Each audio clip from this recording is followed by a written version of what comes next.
You're good.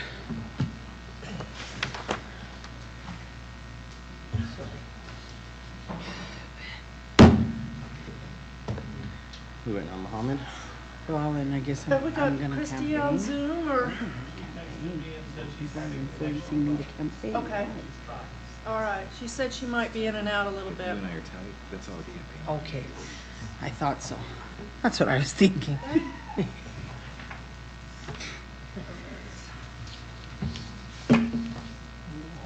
Is everybody here, right? Yep. Okay. Oh, except our student board member, but yep. She comes in late. Oh, yeah. All right, thank you everybody for joining us this evening. Wait, hold on. Hold on. Oh, thank you everybody for joining us this evening. Today is January 23rd, 2024. The time is 4:50 p.m. The board will enter into a closed executive session, and I'll entertain a motion. I move. Yes? Okay. I move that the board on January 23rd, 2024 go into closed executive session to discuss the character, professional competence, or physical or mental health of an individual and pending or reasonably imminent. Eventual. Thought maybe they were going to kick you out of Utah. This is if America continues without Trump. Yes, knock on wood. No, it's not wood.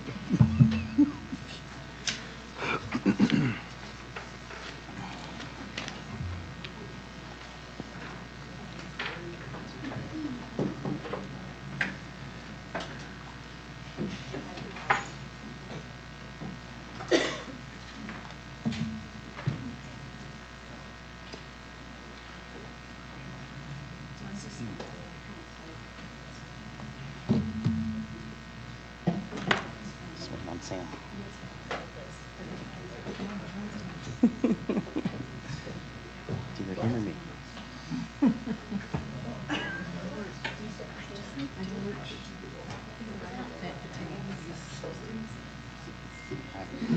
Thank you for rejoining us, ladies and gentlemen. We will reconvene after the board's closed executive session. Again, today is January 23rd, 2024.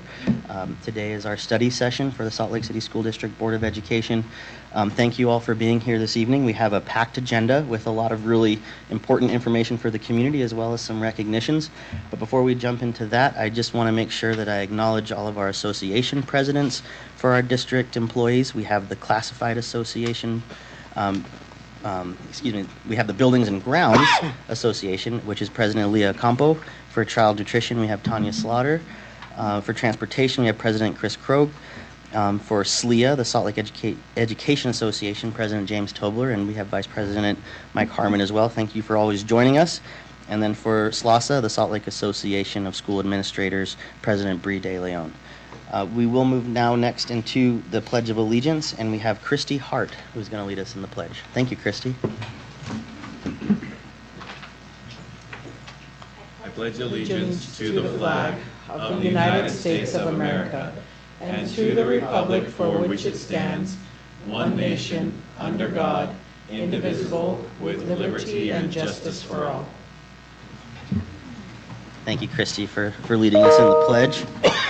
All right, we have a few significant recognitions this evening. We have some mathematics teacher recognitions. I'm going to invite Holly McIntosh up to help us present those to our wonderful teachers this evening. And Holly, before you get started, I just want to mention to our public that Christy a district academic math coach and content area specialist, and Jack Trice at Hillside Middle School were also recognized. And this year, UCTM is awarding Brandy Valdez and Carrie Johnson awards. Please stand, you two.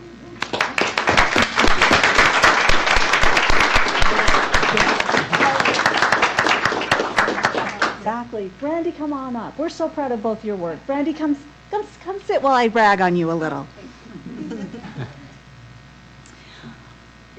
You're welcome.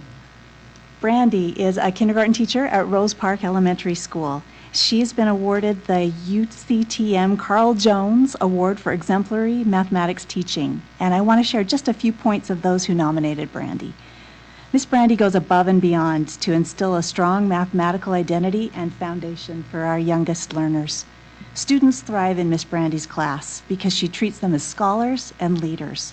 Miss Brandy builds confidence in students to share their thinking with partners, a small group, or the whole group through daily structured math talk routines.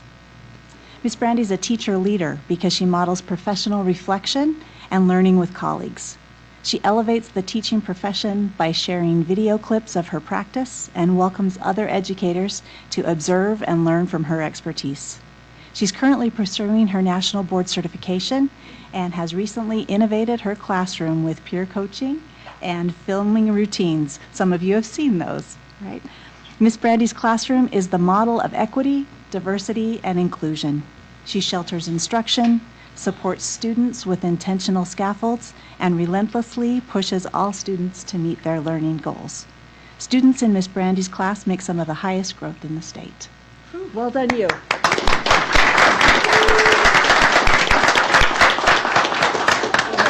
Thank you, Brandy. Thank you for what you do. Carrie Johnson is a district academic math coach, content area specialist, currently assigned to Rose Park and Meadowlark Elementary. She's the recipient of the UCTM Muffet Reeves Award, a Teacher of Teachers Award. This award is for outstanding work in mathematics professional development and teacher motivation across the state. A few points from those who nominated Carrie.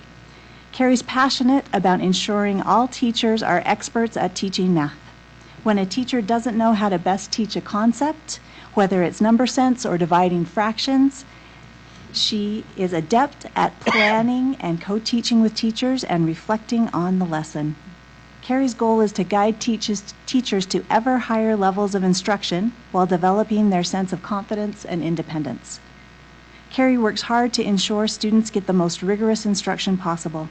She works with teachers to plan lessons that include every student and highlight the students that need varying levels of support.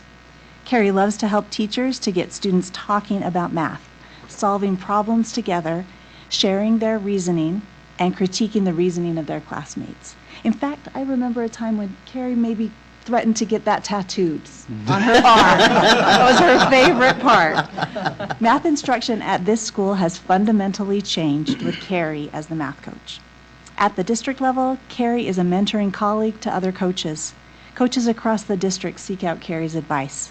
Carrie designs adult learning opportunities using best practices for engaging adults. Carrie is also the vice president of the Utah National Board Certified Teachers Coalition. Thanks, Carrie. Well done. Thank you. Thanks.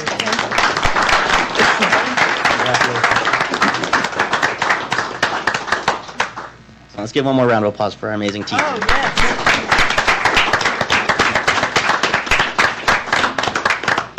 Thank you both for being here this evening. And apparently, Brandy is Josiah's mom. That's really awesome. Yeah.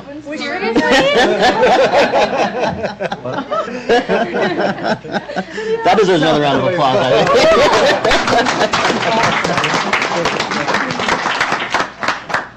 think. That's a family in full force in our district. I love it. Excellent.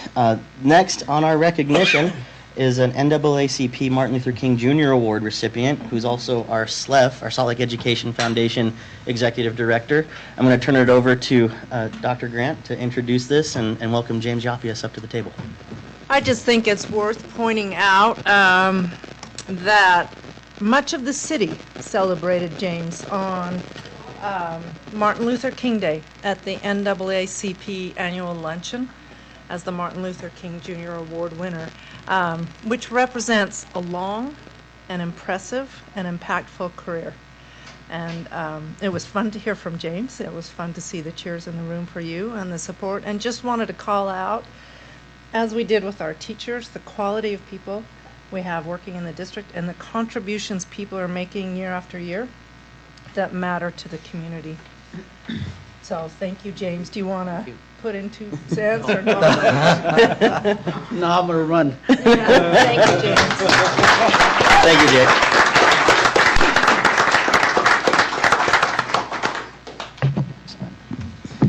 Thank you for that, Superintendent, and again, congratulations, James, and thank you for all that you do.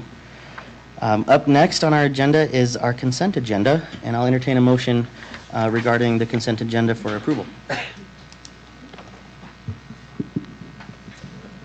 I move that we can accept the consent agenda as written. Second. I have a motion and a second on the table. Is there any discussion to the motion? Board Member Jensen. I will agree to it if we could add one sentence to the report of board members and our statements about the school recommendations. In the minutes. Okay. Yes, excuse me. Excellent. And what's the sentence that you'd like to have in your Okay. He, that means me. Yep. He referred to the rationale for district recommendation, a 57-page document provided on the district website, as supportive of the board following policy and procedure and evidencing their transparency. To me, that was important when I referred to that document. Excellent. Thank you. We can make sure that the minutes reflect that. Okay. Thank you, Board Member Jensen. All right. Do we need Excellent. to amend the motion then, or? I think it's a friendly Yeah. amendment. Perfect. All right, so we have a motion and a second. Any further discussion? Seeing none, we'll go ahead and do a roll call vote, starting with Board Member Sika. Jenny Sika, yes. Shay Anderson, yes. Nate Salazar, yes. Mahan, yes. Brian Jensen, yes. We got a thumbs up from Christy. Thank Bryce- you, Christy. Bryce Williams, yes. Excellent. That motion carries. Thank you, Board. And thank you, Brian, for noting that. I appreciate that. Moving on to our reports agenda. The first item, I'd like to welcome Richard Stoll to the table. Richard is the Executive Director of the Utah School Boards Association, who's going to give us a brief presentation on school board and board leadership evaluation processes that USBA might be able to help us with, and to see if the board would like to give ourselves further direction to utilize USBA and their services in this type of evaluation process. Richard? Thank you. Well, thank you for the invitation to come tonight, and thank you for your interest in the board evaluation tool. I would just like to say, so that we cover the leadership as well, that you have mentioned, President Salazar, that USBA has 3 evaluation tools that were created, and I'll give you just a little bit of background to that so you might have an appreciation for the instrument itself.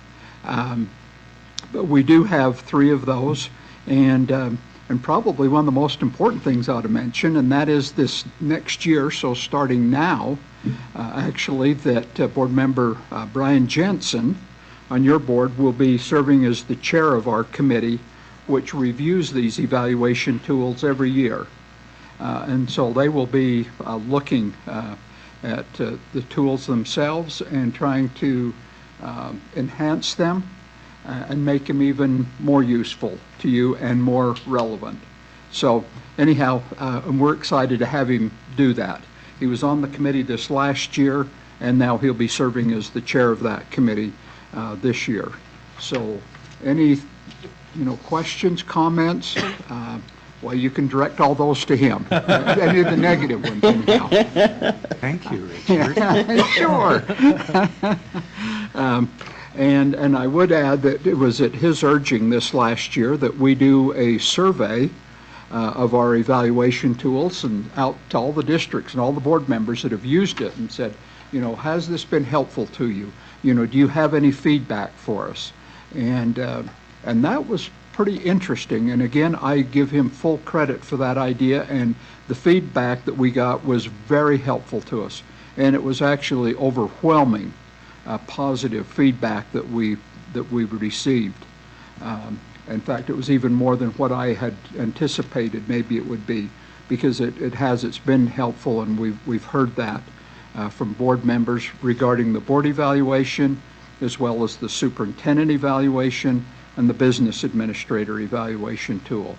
So anyhow, it was a great idea. He now has some great feedback of taking a look at those tools and again saying, okay, so what can we do that can be even more relevant and beneficial to you as a board. So, but now tonight, directly to the board evaluation tool, I did send an email probably 5:15 today to each one of you, so you had an electronic copy of it. If you didn't receive it, I brought one hard copy with me, and you can appreciate and see, you know, it's a pretty hefty document here that we have, although that's smaller than the one of the superintendent or the business administrator tool. They're pretty comprehensive in what they cover, and so that would be one of the points that I would say is that it is pretty comprehensive.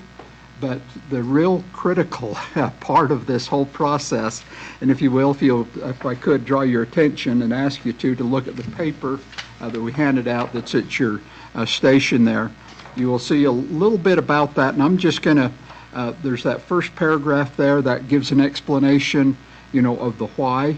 And I'm not going to go through that, but I would like to go down to these two enumerated items there, the first one being the evaluation tool development itself. So where did this come from? Well, this started with a committee of people, because it was a board evaluation, it was just board members, and they took a year to develop that tool. And they did actually just kind of scoured the whole country and tried to find, you know, okay, so what should the questions be? What is it that we should be measuring here? And so they spent that year putting that together, and then we did a peer review of it, and then we put it out and did a beta test of it. And so that's what you have tonight is where we're at, the latest version of it, until Brian and his committee make some changes to it this next year. But that's where we're at with that tool. So that's a little bit of a background to it. And the second item there of B is that it is anonymous. And then if you'll keep in mind that this evaluation tool really is designed just to start the conversation about how we're doing and how we can improve as a board. So the real critical part of that is after that we complete the survey, if you will, then that you have the discussion about, okay, the results of it.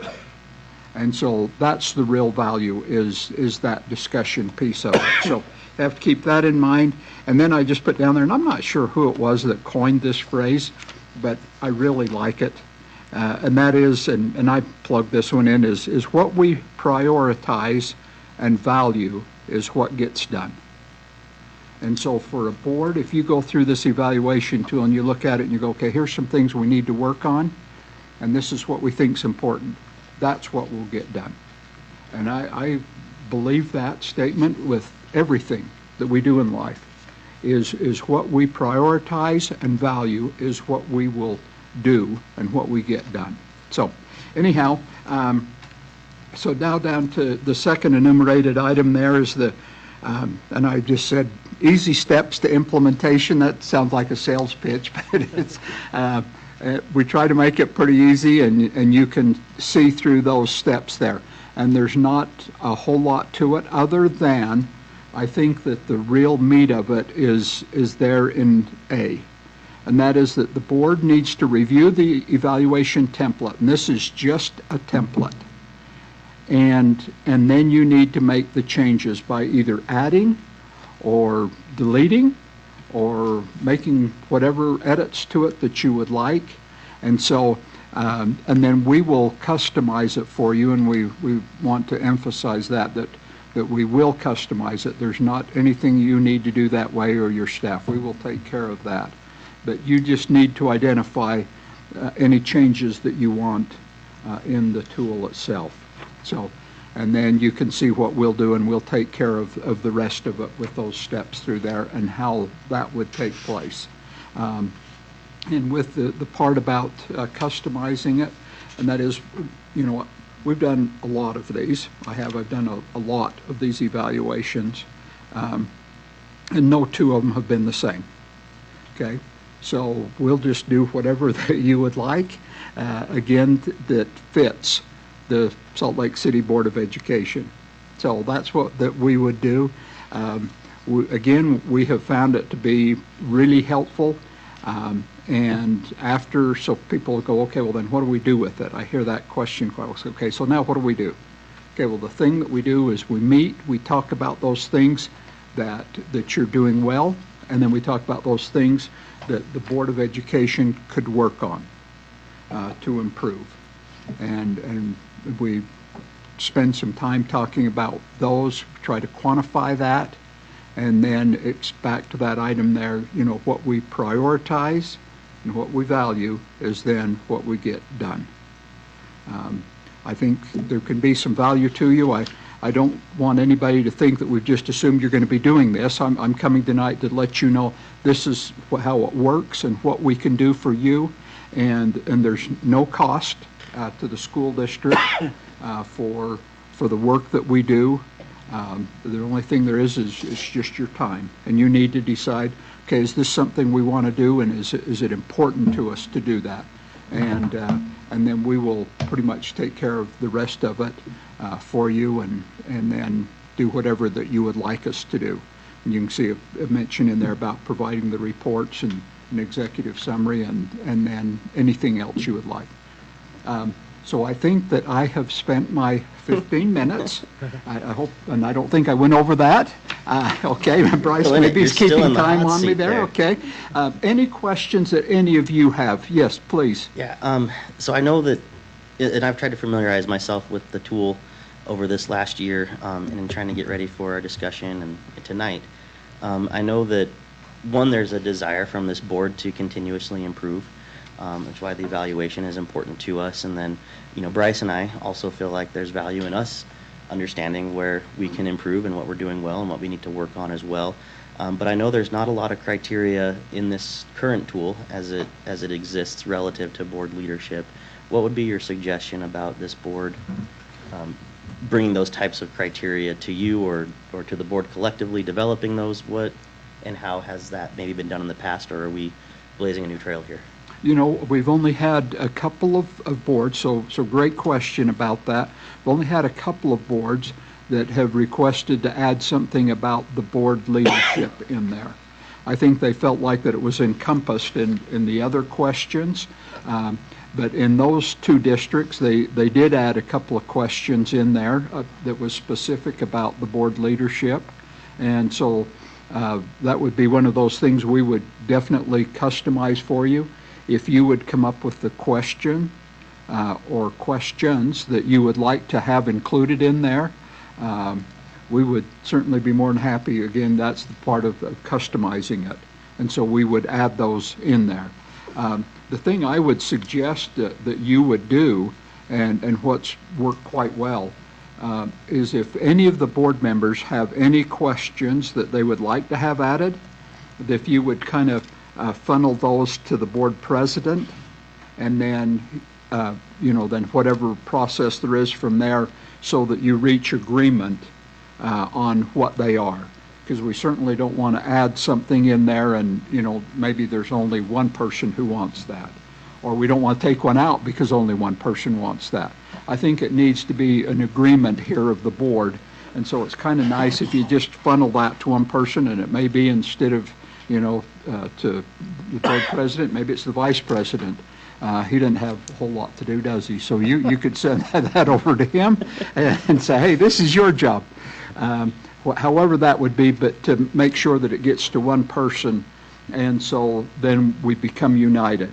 And that would be my last closing line that I would have, is to say, everybody on the board needs to agree to the tool, and everybody needs to agree to participate in the process. So, and then that's kind of one of those keys to success for us here. Perfect. Thank you, Richard. Okay. Any other questions from the board to Richard? Superintendent? So, Richard, I'm wondering if maybe it would be helpful if you forwarded those couple of questions that the other districts used for their leadership, just as maybe a starting point. Okay. for you to answer your question, Nate. Yeah. Could that be helpful? I think so too. Yeah, okay, and I think there are two there. We Yeah. had a district well, a couple of them that have added another question. One just that we're working on right now added a question about their code of conduct, for example. And ask, so how do you feel, about the code of conduct that we have? So this is an opportunity for you not only to, address maybe board leadership, but think a little bit bigger as well. And maybe if there's some other things relative to that that you would like to include in there. And I can certainly, I can do that tomorrow, Brian. So great question. And I will send that to all of you so that all of you know what those two questions were there. So. Perfect. Thank you.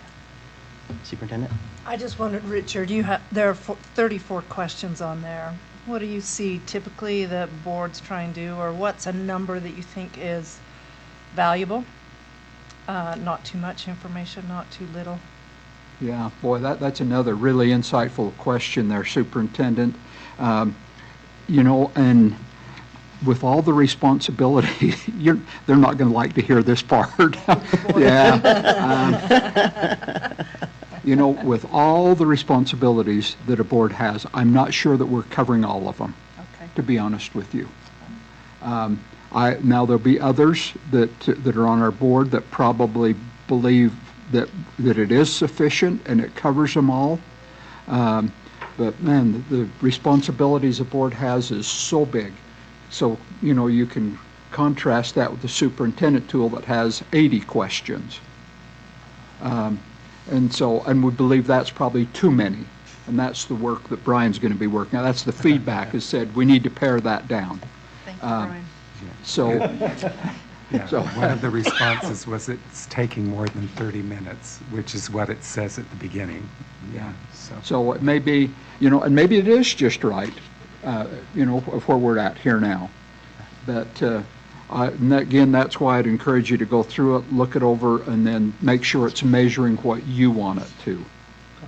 This would be your evaluation, and do what you'd like to. Thank you, Richard. Any other questions?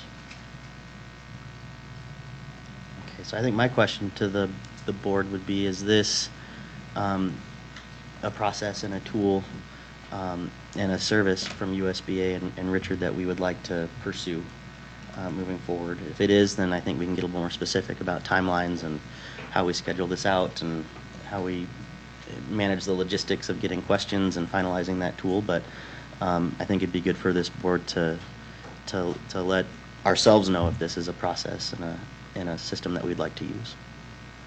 So do you want us to respond to that? Please. Okay. Well, so, I have a bias now. You can I think it is beneficial, and I think that, I believe it was the end of January or February of last year that we agreed that we wanted to do a board evaluation and a leadership evaluation. And to me, these seems like tools that we can use to help us develop what our evaluation is going to be. Okay. That's my view. Board Member Bain. This is great. I have a question. Is there one that goes to the public to evaluate the board? I am not aware. They just Yes. already write us every day. Those emails are whole. That's a good answer. Yeah, election, that's true. No, seriously, because, we do hear, some people who would be just like a wet blanket, basically, It doesn't matter what the board does or so. There's always going to be some negative output out there in the community. While in reality, there are so many amazing things, that we're all doing behind the scenes that a lot of people don't see. And I'm wondering if there is something, because the public, the people that speak out, usually they speak out because they do not see us doing something right out there. And the only way for us as a board to understand really if we are responding to what the community is looking for, it would be so fantastic if there is a way we could figure out something that can go out there to the public, it is a reality. We are here representatives of our communities, and hearing from them, beside the emails, it would be so great, I think, even once a year. I don't know if there is something that USBA is doing like that or not. And thank you for that question. So lots around that. Very, very excellent question. And I can tell you, we have been involved with a couple of districts that have tried that. Okay. And so a couple of things. The first one is they have found that the public at large doesn't have a real understanding of what the board responsibilities are and what you do. And so this tool was not designed for that. And so you'd need to come up with something that'd be a little bit different tool. Now, we would be more than happy to help you with that. Okay.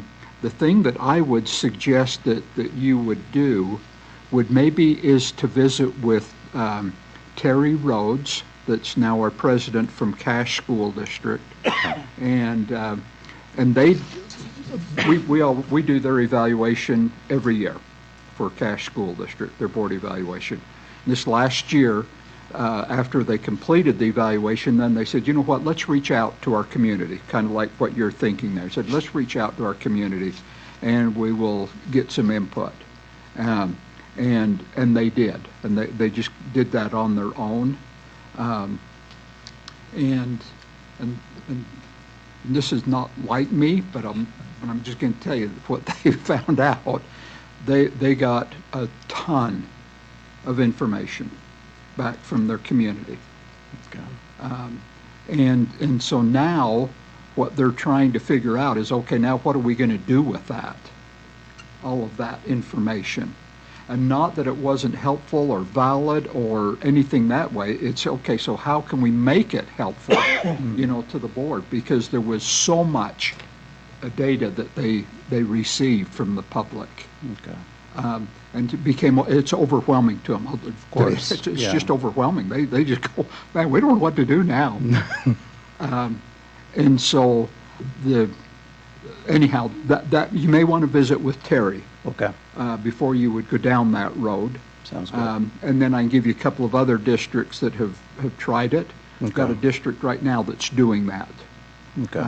And then we just did that yesterday. And so I don't know what the outcome's going to be there, and I'd be happy to share that with you. But this tool itself is just designed, to be used, with the board or with, maybe some of the district office staff that knows what the board's responsibilities are and what they do, and, and familiar with it. Otherwise, the public gets this and they kind of go, oh, I don't know what they do, and, I didn't know that or anything else. So it wasn't helpful. It'd need to be redesigned in order for that to be meaningful to them. Sounds great. Thank you. Oh, you bet. Thank you, Richard. Well, I did see some head nods that this might be something that we wanted to utilize, but I just kind of maybe want a thumbs up from him. I saw you head nod, Jenny, and Mohammed, are you in a space that you feel like we could move forward? Vice President Williams? Yes. Sure. Brian? And Christy, I know you're remote, but if this is something that you're comfortable adapting and to fit our needs as a board, then it sounds like we have the majority of the board, but I know you're busy too with your travels and NSBA world stuff. So anyhow, Richard, I think we have... She has something. Oh, Christy, please. I think you're muted right now, Christy, if you're trying to talk. Yeah. Oh, She's just trying to find the right emoji. Excellent. And so, Richard, now that the board's in a spot where we'd like to move forward with you and USBA, I think maybe you and I should spend some time offline about timelines and logistics, and then I can report back to the board along with Vice President Williams about how we want to proceed. Okay, that will be great. And in the meantime, I'll be sending those other questions. Excellent. If you want to look at those, or maybe you've got some others Perfect. that you'd like to have added. So, Excellent. Well, thank Okay. you, Richard, for your time. you bet. Safe travels home. Thanks to all of you. Thank you, Richard. Thank you. All right. Next on our reports agenda is our annual comprehensive financial report. Business Administrator Kearsley, I believe we have some special guests, and Dave Brown and Thomas Hazelton. So I don't know if you want to introduce this to us. Let's not emphasize special too much, but they are guests. So we have, yes, from Squire and Company, our auditors, if they want to come forward, along with our Director of Finance, Christy Hart. Again, our auditors every year, they audit our financial statements as of June 30th, the end of our fiscal year. Each of you have in front of you a full copy of the financial statements. You're welcome to take that home with you at the end of the day if you want to, or you can leave it there. It's your choice. So I'd like to turn the time over to Dave to, well, first of all, I just want to mention, so we presented to the Board Finance Committee in November, the end of November. We go into a lot more depth and detail in that meeting. This will be more of a high-level review of the audit, but Dave's going to do that high-level review, along with Thomas. I'll let Thomas off the hook a little bit, but my mom told me I was special, but apparently not. Just kidding. Sounds like you two go way back. Shoot. So I'm the audit partner on the engagement. Thomas is the manager of the job, so he gets to come and do all the work, and I'll get to talk about it tonight, I guess. So anyway, just wanted, as mentioned, we did meet with your audit committee, finance committee earlier in November. So this will be high level. Just want to talk briefly about the services that we've provided for the year ended June 30th, 2023.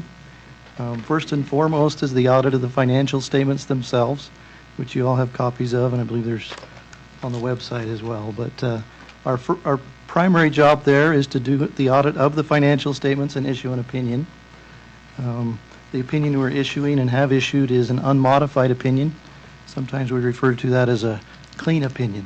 What does that mean? What that means is that, and this is lingo from our profession, but the financial statements are presented fairly in all material respects in accordance with generally accepted accounting principles. So I always say that's an A grade, the best grade we can give as auditors, specific to those financial statements. So anyway, and that's commendable.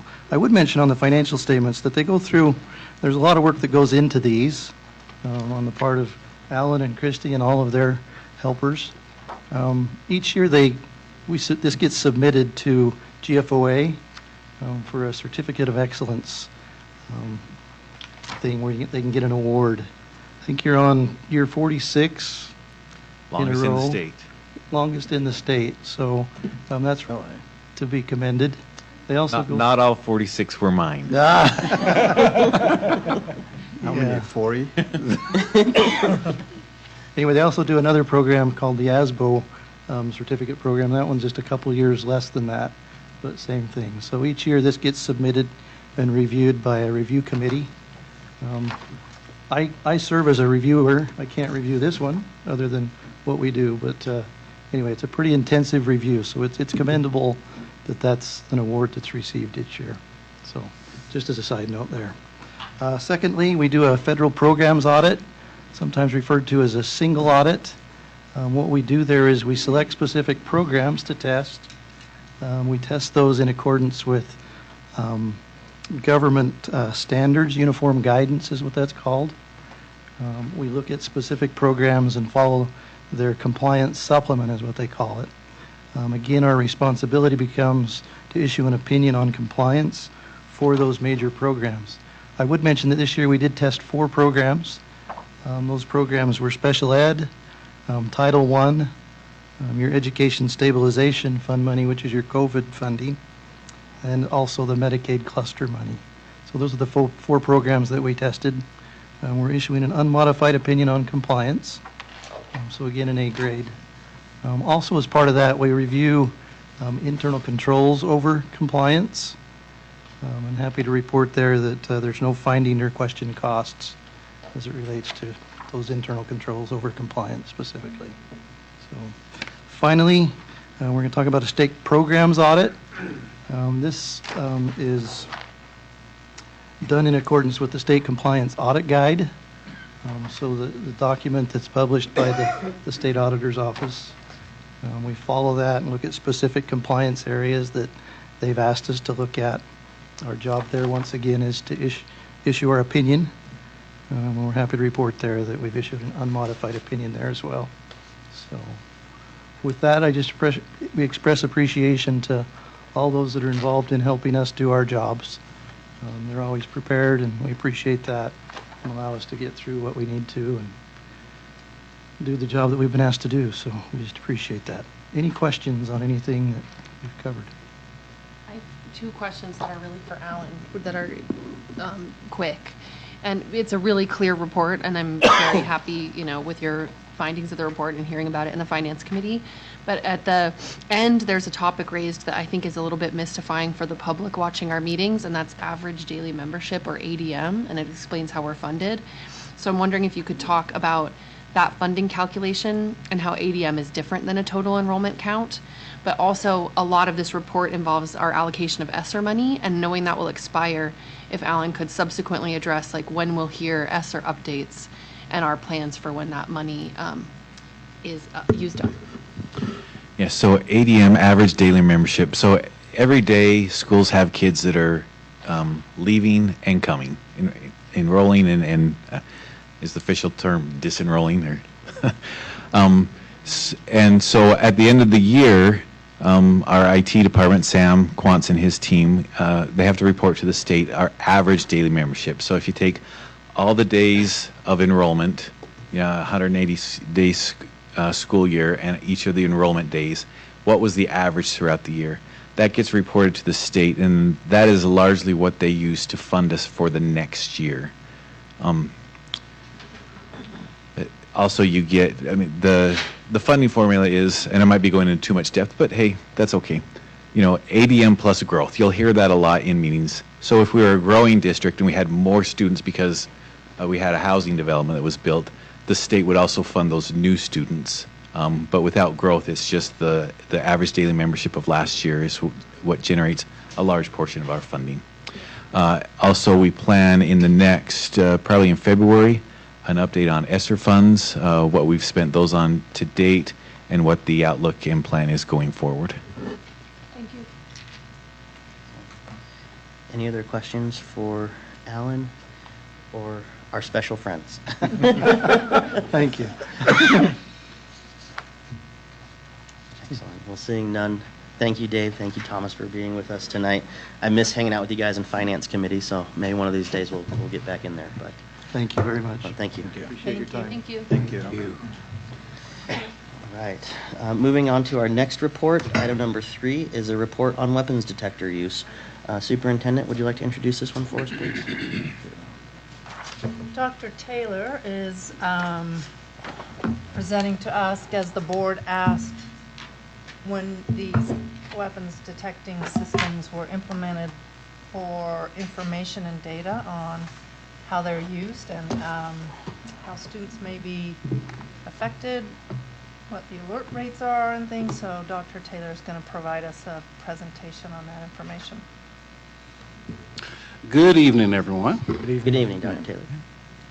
Let me take a moment to get everything situated as we work our technology.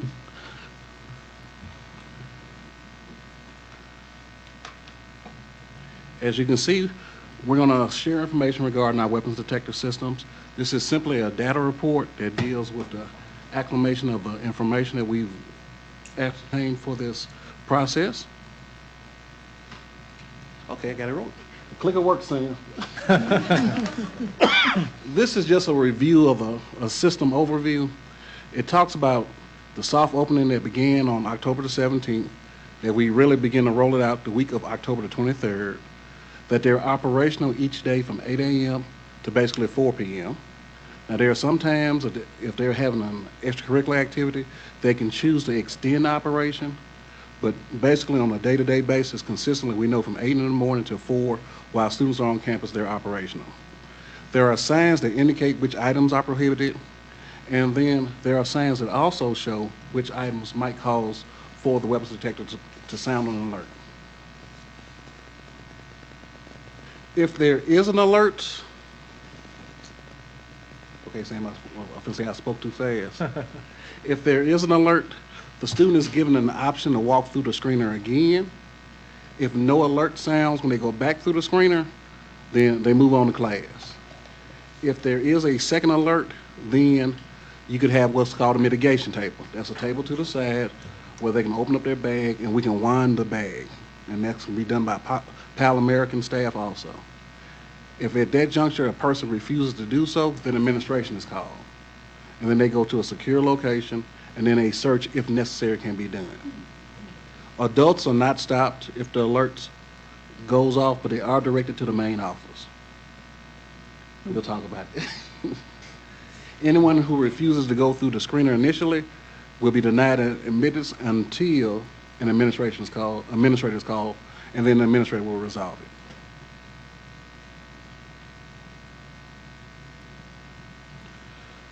Common vocabulary. These are some unique terms that might come up through the presentation I want to make sure we were all on the same page with. One issue you'll hear is talk about tag. And that means when an alert sounds, the staff records the reason for that alert in the system, and because it's included in the system, we note that as a tag. All alerts are not tagged. Screening, that's the process itself that the security staff conducts a visual review of belongings, and therefore we call that the screening. Search, we know what a search is. That's when the administrator is called, and they're only conducted by administrators. And what they do is they look at a person, a student's person or belongings. You have identified alerts. Those are the alerts that are given a tag. You have unidentified alerts. Those are alerts that are not given a tag. And just like any other data system, it's dependent on what's entered. And what we're looking at now is simply a compilation of what was entered into the system.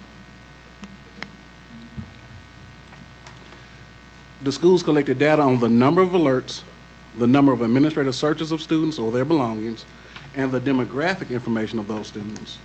What prohibited items were uncovered by administrators, and any disciplinary action taken by school administrators due to uncovered items.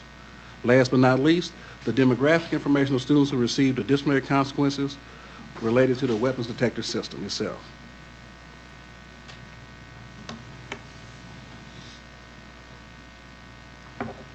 This is our district-wide data.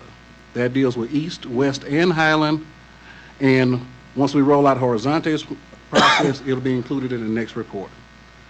Our total number of screenings, 627,748. That's how many times individuals went through the respective systems, and that's how that's compiled.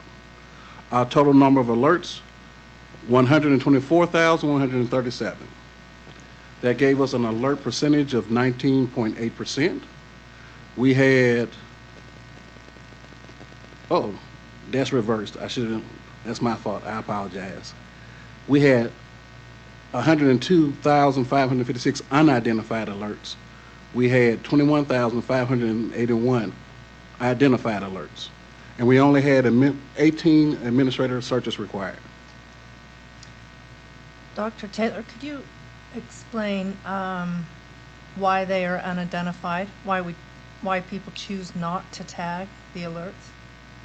That's simply your process if somebody's redirected back through, or if it's something that, like a binder, little things like that, that they call benign, that are not necessarily any issues. And sometimes where they can't figure it out, somebody's walked through and caused an alert, then you just redirect them.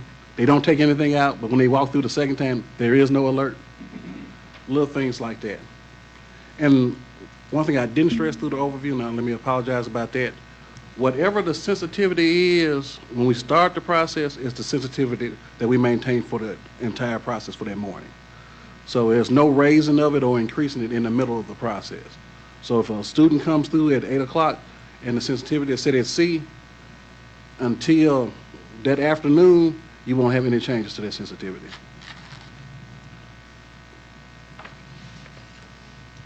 Okay. The demographics of the students involved in administrative searches, we had 10 males that were searched, 8 females that were searched, 6 Caucasian males, 4 Hispanic males, 4 female Caucasians, and 4 female Hispanic, for a total of 18 searches.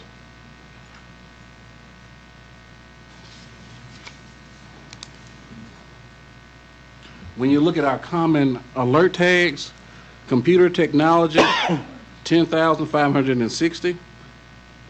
Benign other, 10,403. Things like glass cases, 258. Umbrellas, 208.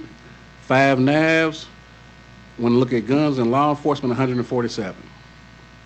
Examples of items uncovered by administrators related to system alerts: canisters of mace, pepper spray, prescription medication, pocket knives, lighters, very few but lighters.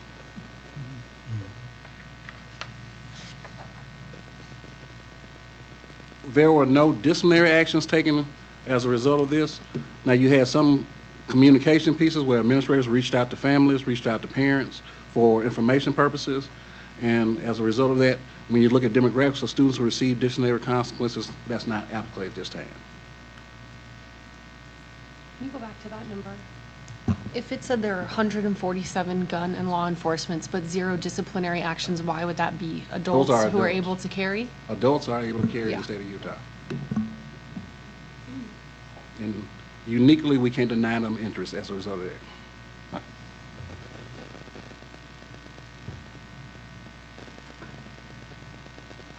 Also, let me remind the board that this does not measure deterrence. We don't have the tools to measure how many guns that people say, I'm not going to bring as a result of weapons being present. We feel like, due to the fact that we have found some contraband outside the schools, that it has been effective in that measure, because you're finding things in bushes. Somebody's throwing something away or moving something away. Any questions? Any questions?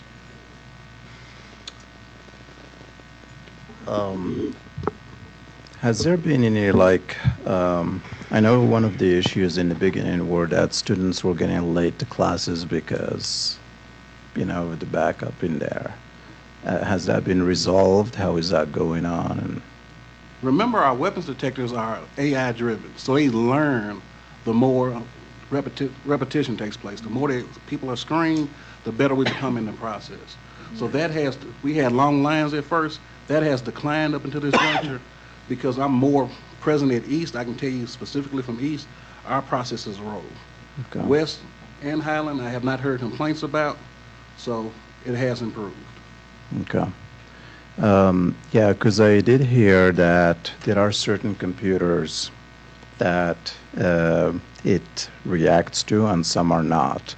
So is it possible to adjust the system to recognize those computers? Because I saw a student out there, I stood and observed, and I saw students, some are pulling out the computers, and then some of them really, you can see the anxiety, and some of them are it's really, for me personally, like when we want to go through TSA security and they ask you pull out the computer and then you forgot the, I don't know, PS again, or something like that, it's just I don't know if there is something that can be done in terms of that, because that's going to save a bit of a time, especially for those students, because I can see it. When I was there were several students who were so anxious, and you see their hands shaking, because they're anxious to get to the class.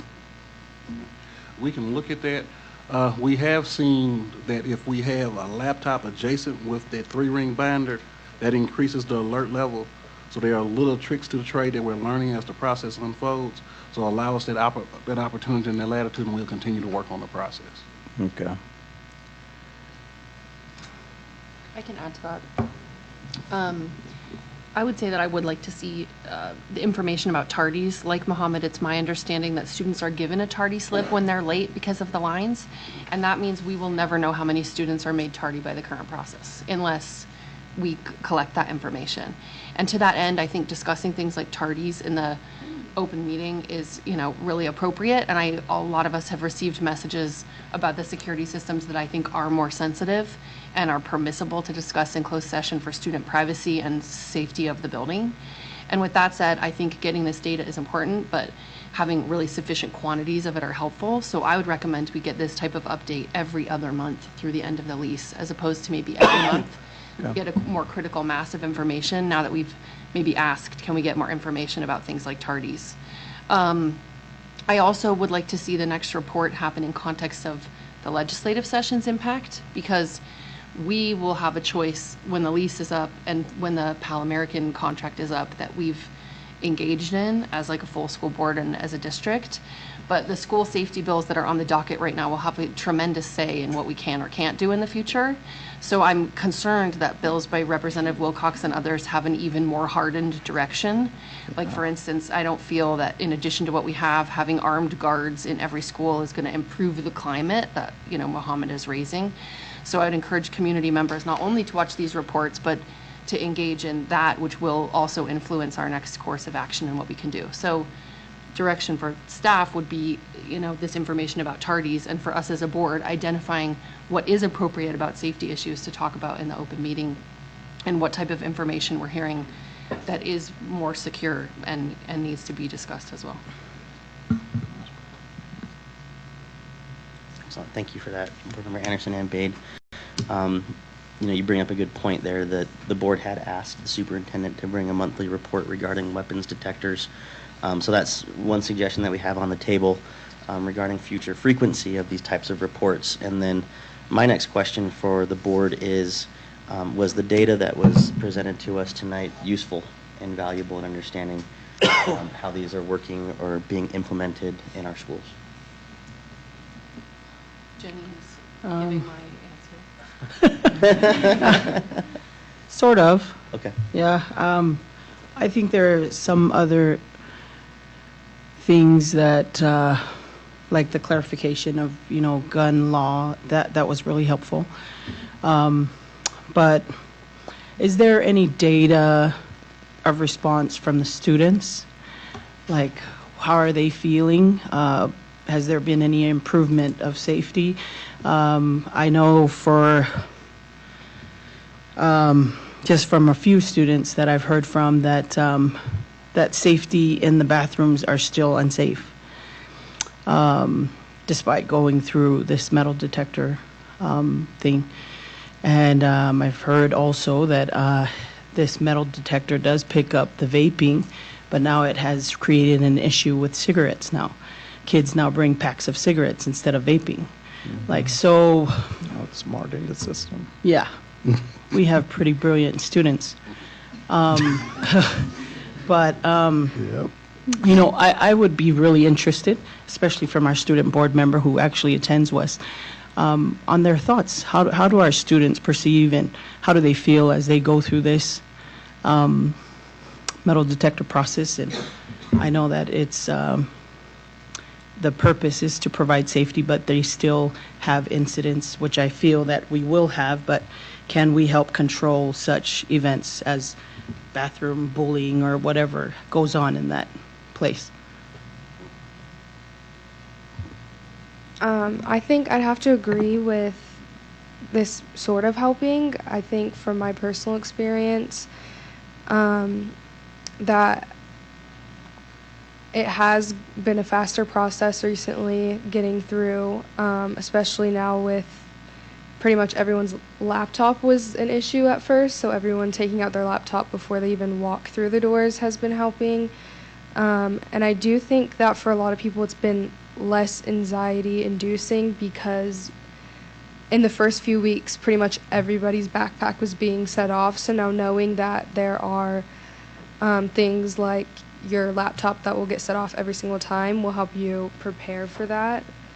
But with the like bathroom safety, I would agree it's definitely still, it needs more attention, and I don't think that the metal detectors are helping with that at all. As well as just like general bullying, but I don't think metal detectors will help with that at all. So I do think there's maybe other steps we need to take in that regard. Thank you. Thank you for that. And I feel like I'm hearing a couple of different things. One is once the students are past the weapons detectors, there seems to be another element of safety and how we manage that as a school district and at individual sites and high schools and so on. But then there's still the element of these weapons detectors, and if the data that was presented tonight is indeed valuable. And I've heard a couple of elements presented around, let's see, where are my notes here?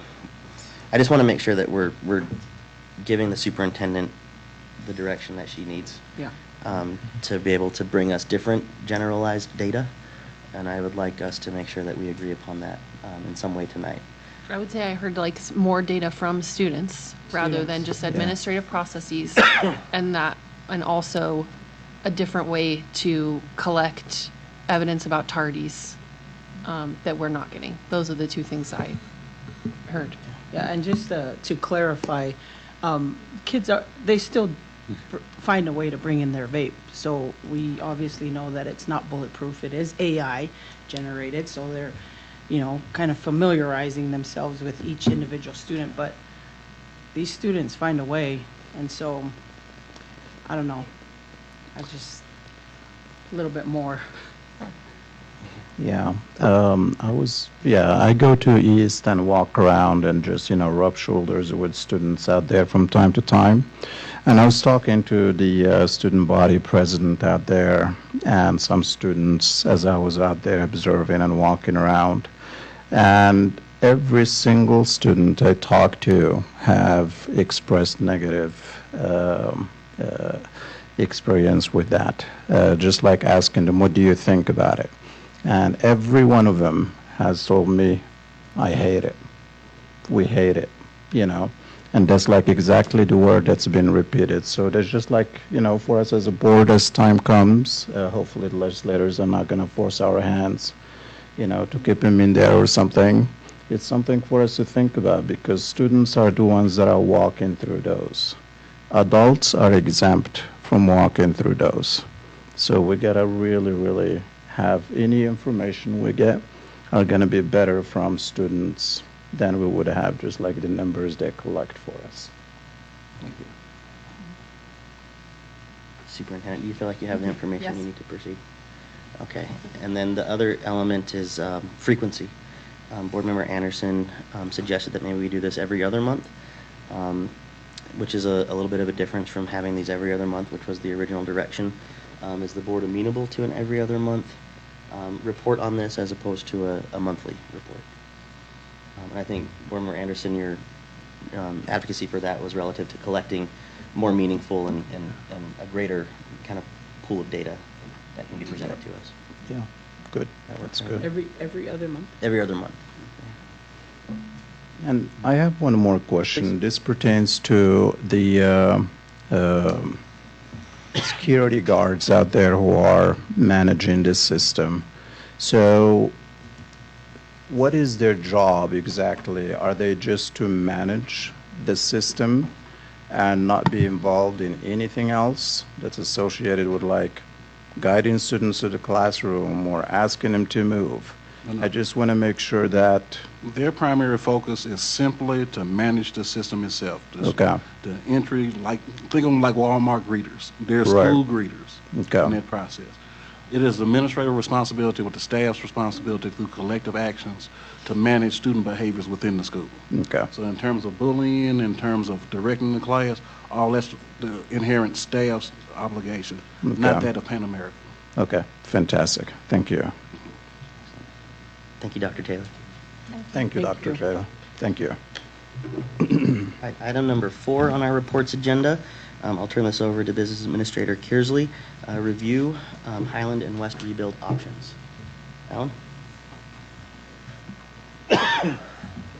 So what I want to do is just bring back up to your, it's been almost a year ago that we had a presentation about the feasibility study of a rebuild of West and a rebuild of Highland High Schools. And there were some options that were presented. And what I want to do is largely just refresh those options.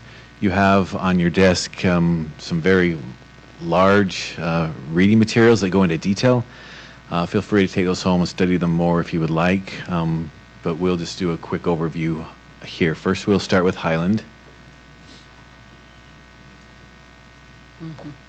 So Highland was presented with 3 options. 2 of them building there on the north end and one at the south end, further information from the architects is that south end is becoming less and less feasible. And just heads up on that. So here, just option 1, build it on the north end. Takes 6.5 years. No portables are used. No loss on parking stalls during the construction phase. Estimated cost $295 to $310. Now remember, these are 2023 numbers, not 2024 numbers. So let's flip it. 310 to... To whatever. Option 2, also in the north. This speeds up the process a little bit, but then creates the need for portables during the construction phase. And option number 3, putting on the south end. Again, this causes a lot of disruption to the student experience during the construction phase. And again, Isaac, I'll apologize. I didn't actually read your email, but there's some reasons. Yet.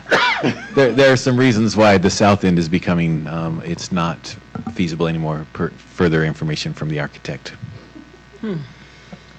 West High, they presented 4 different options. Go to option 1. Again, this is preserve the original 1920s building. It takes 8.5 years, 7 construction phases, at approximate cost of $412 million. Students would be, we'd have a massive use of portables for students during the construction phase. And option number 2, also staying on the same side of the street, 8.5 years.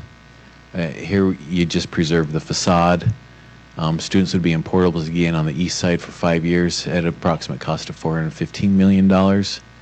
Option number 3 is build the main educational academics side on the east side, and then the athletics would be on the west side. A 7-year process, 5 construction phases. Students would not be disrupted. They would stay in the old building until the new building on the east side is done. Then they would move over, and then the athletics stuff on the west side would be built. So even though we see there a total 7-year project, the main school would be completed in 3 years, and then another 4 years for the other side. Approximate cost there, $304 million. And option number 4 is building on the same west side of the street, but building to the south. This is a longer construction timeline, approximately 10 years, 9 construction phases, just because you have to build it in a lot of different phases to minimize disruption. Approximate cost there, $386 million. So next slide, Sam. So again, just bringing those up to your memory, we are finalizing a contract with our analytics firm. We'll begin working with them soon as we look at potential bonding and what the communications will be. And then we'll have further discussions on how to best approach next phase once we're really working with that analytics firm. Question? How can people in the public expect to engage with the analytics firm? Will they see things how they typically do in district email, social media, all of that? I'll have a better answer once we've talked with the analytics firm, but yes, part of public outreach will be a large part of what we're doing in determining which of those options and then next steps going forward. Thank you. Board Member Jensen. When you refer to portables, is that included in the approximate cost that the rebuild requires, or is that going to be a separate expense? I don't know for sure. Maybe it's in that big booklet you have, but maybe it's not. But I'm assuming that those estimated construction costs are complete costs. So my guess is that yes, those are included in those costs. Okay. I think that's an important question, because if it isn't, I mean, that would be another significant expense. So, okay, I guess we got to look through these now. Alan, when do you anticipate that we'd be talking about this again? Would it be next month or in the springtime? Well, we'll start meeting with our analytics firm as soon as we sign the contract, which will be within, the next week or so. So we'll be meeting with them with February, and then we'll have a better idea. So probably not next month, but in the spring, we'll be bringing this up again. Okay, thank you. Any other questions for Alan on this report? All right, Alan, you're still up on item number 5, which is an update on the survey regarding a 4th comprehensive high school. Yes, so this is another, one of those capital things we're looking at. We currently have a contract with Applied Economics. They have all of the data. They're working on analyzing that data to determine the viability of a 4th comprehensive high school, looking at student populations both now and into the future. Again, in the spring, we hope to be able to present their report to the board, just to kind of see what they find. So that's really the only update on this topic that I have for today. Is that we're still looking and studying? Still doing the study, and sometime in the spring should have that study from that firm that's doing the work. Okay. I have a question. One thing that's come up in the past has been the potential changes to high school activities and the size of schools. Is that something that the firm is looking at, or is that something we have to look at in a different way? That'll be kind of a combination. We'll look at the firm's data, and they'll help us, but also internally we'll look at what we'll do as well. And internally, would we directly engage UHSAA? That is so hard to say sometimes. I just wonder, because I know they realign every 2 years. So especially as we see enrollment ticking down across the whole state, our designation wouldn't be based on fixed numbers now. It would potentially change every 2 years. So I want to make that's something that, the school physical location is one thing, and what programs are expected to be offered in that location are another. So just me personally, I would want to make sure we engage UHSAA really specifically and directly about what that would mean. Yes, that is our plan, and as we present this data here in the coming months, we hope to have some of that information for you.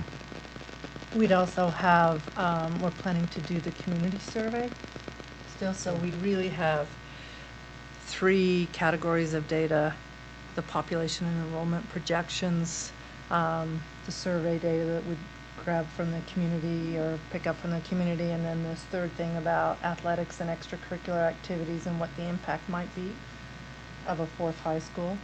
So you have enough information to move forward on making a decision. That's what we're moving forward on, is making a decision, because it's tied to bonding. We want to make that decision clear. Any other questions? All right, seeing none, we'll move on to our discussion. The first item on our discussion agenda is annual reaffirmation of the board statement of ethics. I'd like to invite up Christina Kindle, I believe, to help us in that. Oh, that's exciting. Yeah. Sorry, you gave me a look like, what are you talking about, Nate? Well, and I don't know what you're talking about, but here I am. Well, also know in your packet is that reaffirmation statement, which will be one after the discussion that you choose to sign and attach to the minutes. So as part of the board handbook, there is a requirement that you annually reaffirm your statement of ethics, and this is the same statement of ethics you've had pretty much for the past, I'd say, 5 years. There were a few minor tweaks that we made when we revised the board handbook. We have talked about doing it individually and having you all sign these, and the board collectively just affirming them in an open meeting so it could be transparent to the public. And Board President Salazar, sometimes you've read these for the public, so, and you can get everyone's feedback on them. Excellent. Well, I will go ahead and read these out loud. So in your packet, it's just a little checklist and signature. I'll just go ahead and read the whole form. So I, the undersigned, hereby attest that I have reviewed the statement of ethics for the Salt Lake City School District Board of Education and each of the 8 statements and assurances listed below. I understand that as an elected board member, I'm obliged to monitor, evaluate, and work to improve educational opportunities for children and families in the district. My responsibilities require that I adhere to the highest standards of ethical conduct, including those found in the Utah Public Officers and Employees Ethics Act and common law principles defining ethical duties. Accordingly, I pledge that I will adhere to each of the following. Please initial each item below. 1, I'll represent the board with dignity and integrity. 2, I will treat fellow board members, district staff, and members of the public with respect and consideration through civil discourse, exhibiting both honesty and decorum whether we agree or disagree on issues. I will keep confidential all issues discussed in executive sessions, including legal action, negotiations, personnel, and property. I'll avoid conflicts of interest or the seeking of inappropriate personal advantage as a result of serving on the board.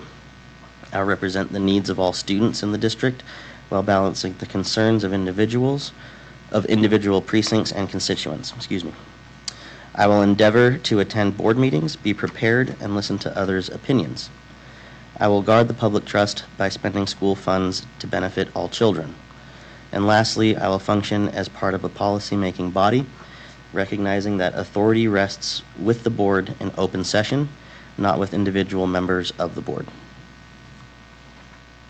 Is there any discussion points to this statement of ethics and making sure that we're signing this tonight?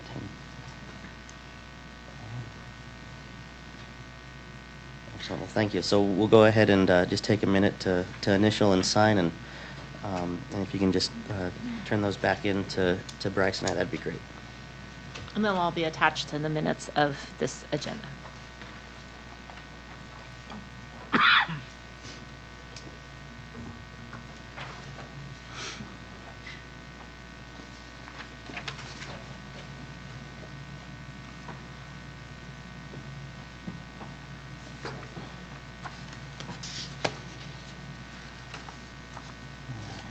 Thank you, board, for doing that, and I think we can move on to our next agenda, which is our study session. And Christina, you're here early, I'm sorry, but you're still here.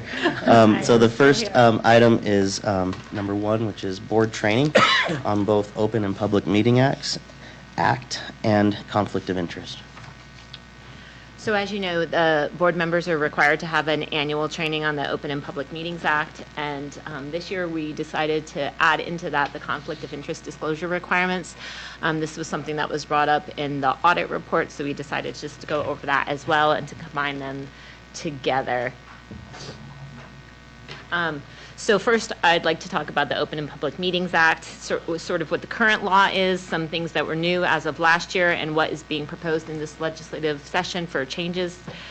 Obviously, the purpose of the Open and Public Meetings Act is that you, as a political subdivision, conduct the public's business, and you should be doing that transparently in both your deliberations and your actions. So, the basic rule is to make the public aware, and how you do that is by giving at least 24 hours advance notice of each meeting, posting that public notice, and adopting a notice of the annual board meeting schedule.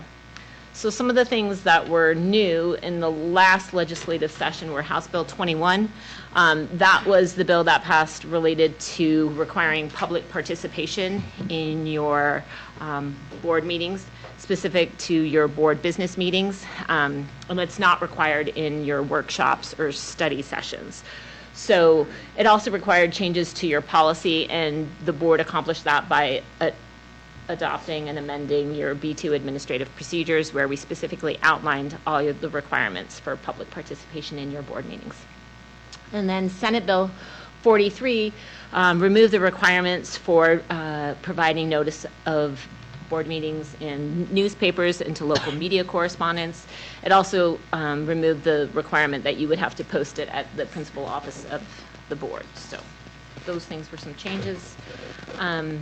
I've sort of deleted some of these slides because I know you were just as excited about having this training as I was about giving it. So I've tried to make it a little shorter since this is just a bit of a refresher for you.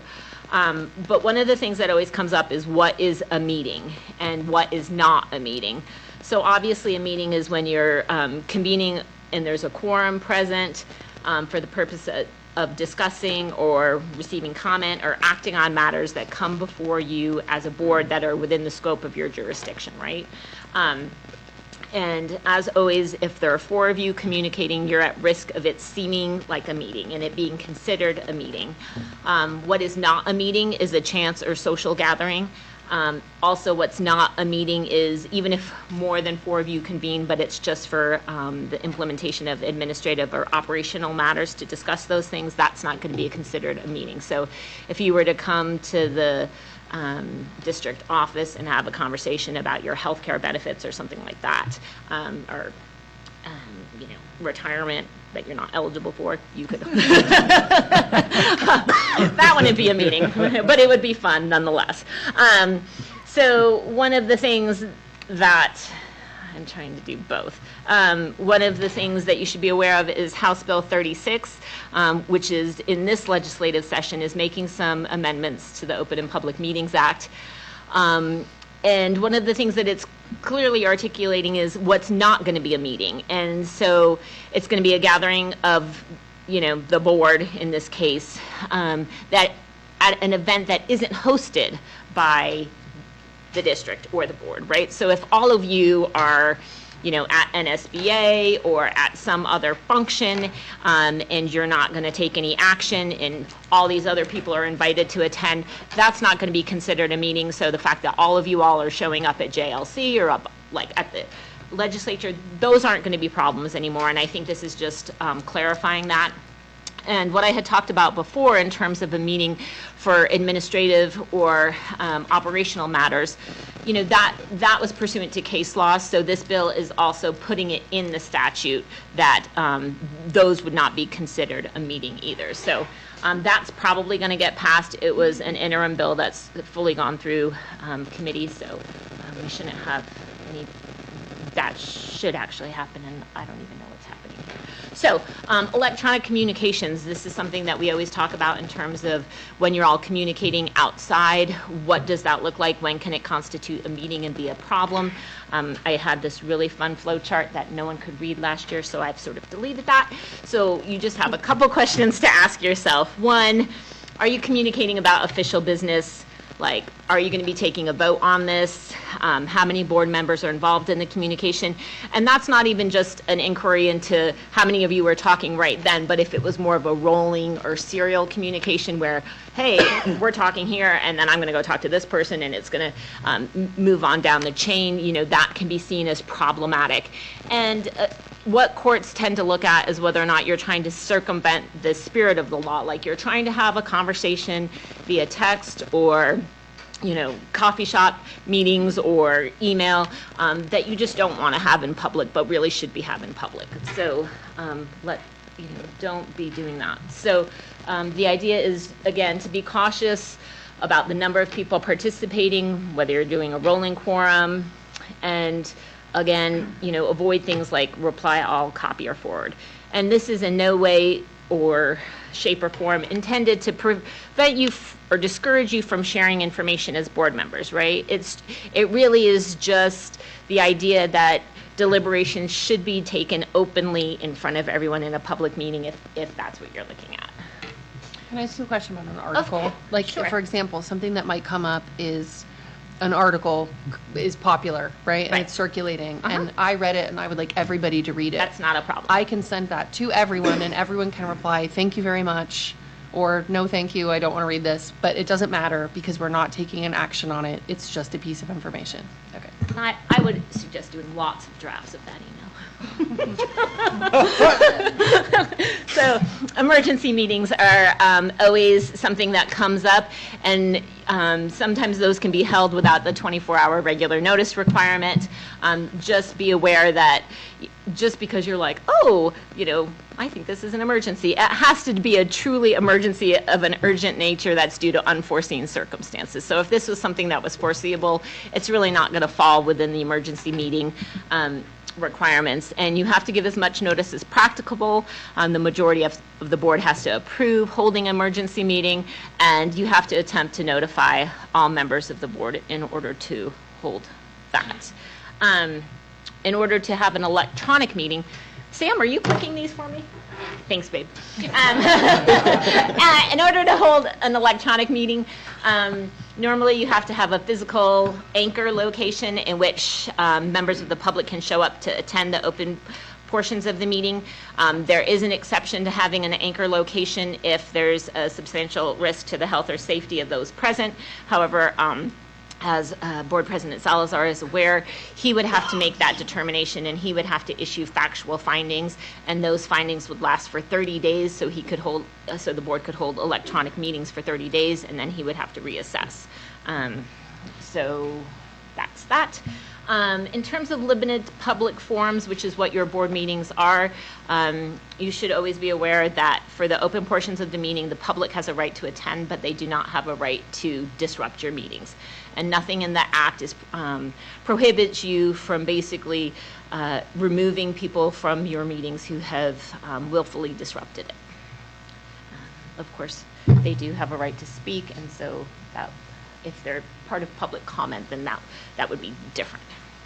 Texting during meetings, again, texting has been seen as not conforming with the spirit of the law, especially if you're texting about current matters that you're speaking about, right?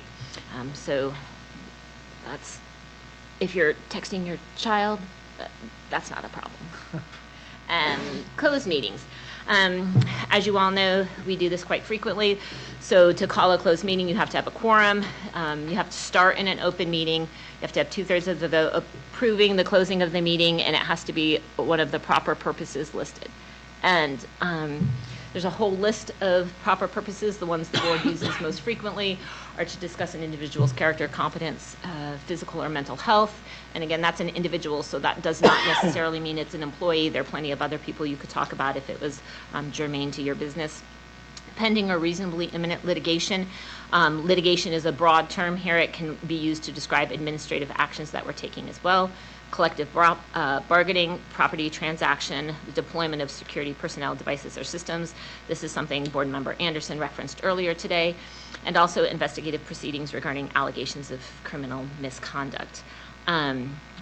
Some improper purposes, I don't have a slide on it, but would be to discuss the filling of a midterm vacancy or a temporary absence, or anyone who was suggested for filling one of those vacancies.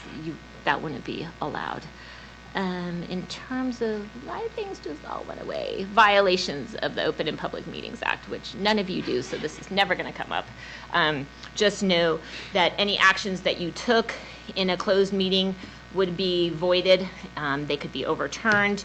And if any specific board member was found to have intentionally violated that, they would be guilty of a Class B misdemeanor. And the other thing I had wanted to say about, it's okay. The other thing I had wanted to say about closed meetings is, as you all know, you can't take any vote or take any action during a closed meeting, and the only exception to that is a board member may choose to make a motion to end the closed meeting. And then that would just be a majority vote, by which that would be, the meeting would be closed, and that motion would be noted in your minutes. So, conflicts of interest financial disclosures. Again, this is a requirement that you annually have to disclose any direct or indirect pecuniary interest, i.e. financial interest, that you may have in any corporation or business that furnishes goods or services to the district. Obviously, it's required to not only be transparent in terms of actual conflicts of interest, but also to avoid the appearance of any conflict of interest, that you want to be fully transparent with the public in terms of any interest you may have. The district has a form on the purchasing department's webpage, and it's called the Employees Ethics Act Disclosure. You can fill out that form. You could always ask Alan, Logan, Tyler, or I for a copy of that form. And currently, these forms need to be sent to Tyler and the Executive Director of Human Resource Services, Logan Hall. When we had the financial auditors come in and perform their audit, they asked for copies of these disclosures. Because of what I'm going to be talking about next, I wouldn't really be too worried about getting those forms, because there is a bill, House Bill 80, that is a conflict of interest disclosure modification bill. Again, this is an interim bill. That passed out of interim, so it's already gone through committee. There's a high likelihood that this will pass. This is going to require board members to annually file their disclosure statements on the state website.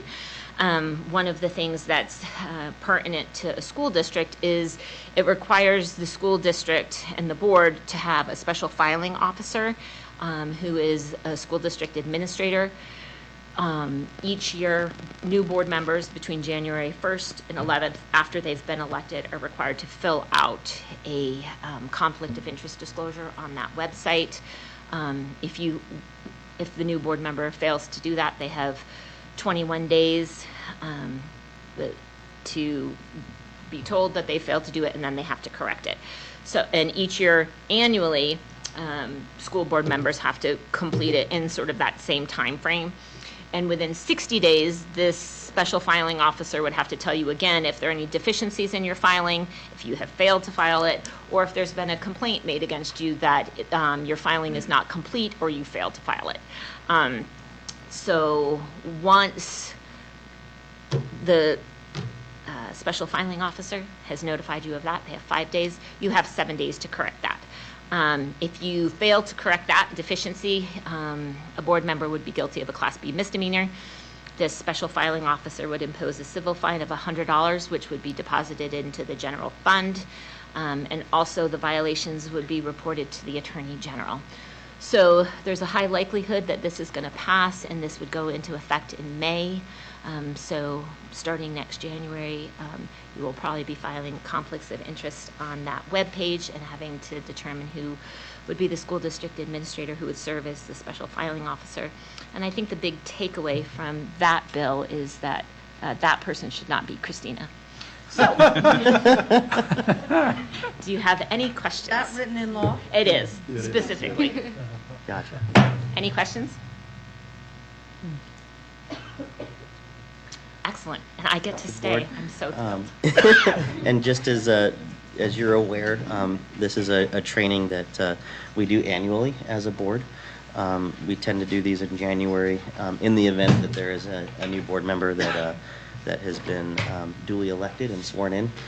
So thank you for taking the time to do this with us tonight, and we will move on to the next study session item. And I just wanted to clarify that please. Board Member Sweat indicated that she and I would go through the PowerPoint Yes. individually so that she would have this training as well. Excellent, thank you. So up next on our study session agenda, item number 2, cell phone usage as an instructional tool. This was an agenda item that was brought to board leadership from our colleague, Board Member Brian Jensen, and I'll turn it over to Superintendent Grant to introduce this. We have Dr. Hall and Christina Kendall to present to us, and wanted to make this, as you mentioned, it was a request of the board to have some time to talk through cell phone usage, particularly as it relates in the classroom for instructional things. There have been other attention to cell phone usage. There was the governor's letter that went out to all schools and all districts across the state. That could be brought in as well, I suppose. But the direct one on this one is response to inquiries and concerns about equity issues, about using cell phones in classrooms. So please take it away. And then I know you have a short presentation, and then again, for study sessions and what we want to work on over time is a way of managing study sessions that's of value to you. So these two are prepared with that, and then we have a second one tonight as well, that way.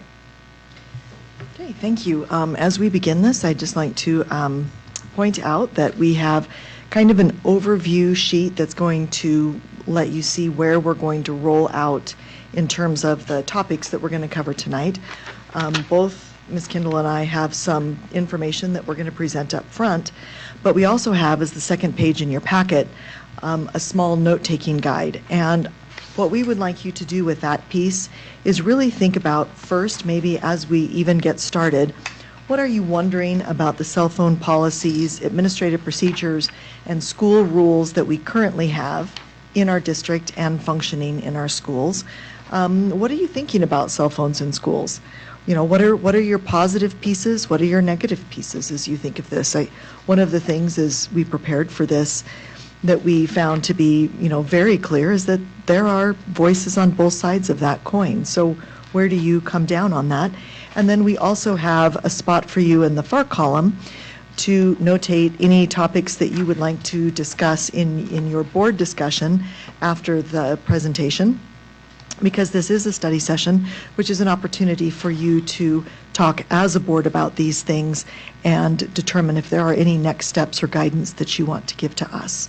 So to begin this, if you would like just a minute to think about that and maybe kind of prep your mind around how you're feeling around cell phones, and then we are going to start by talking about the things that we have in place.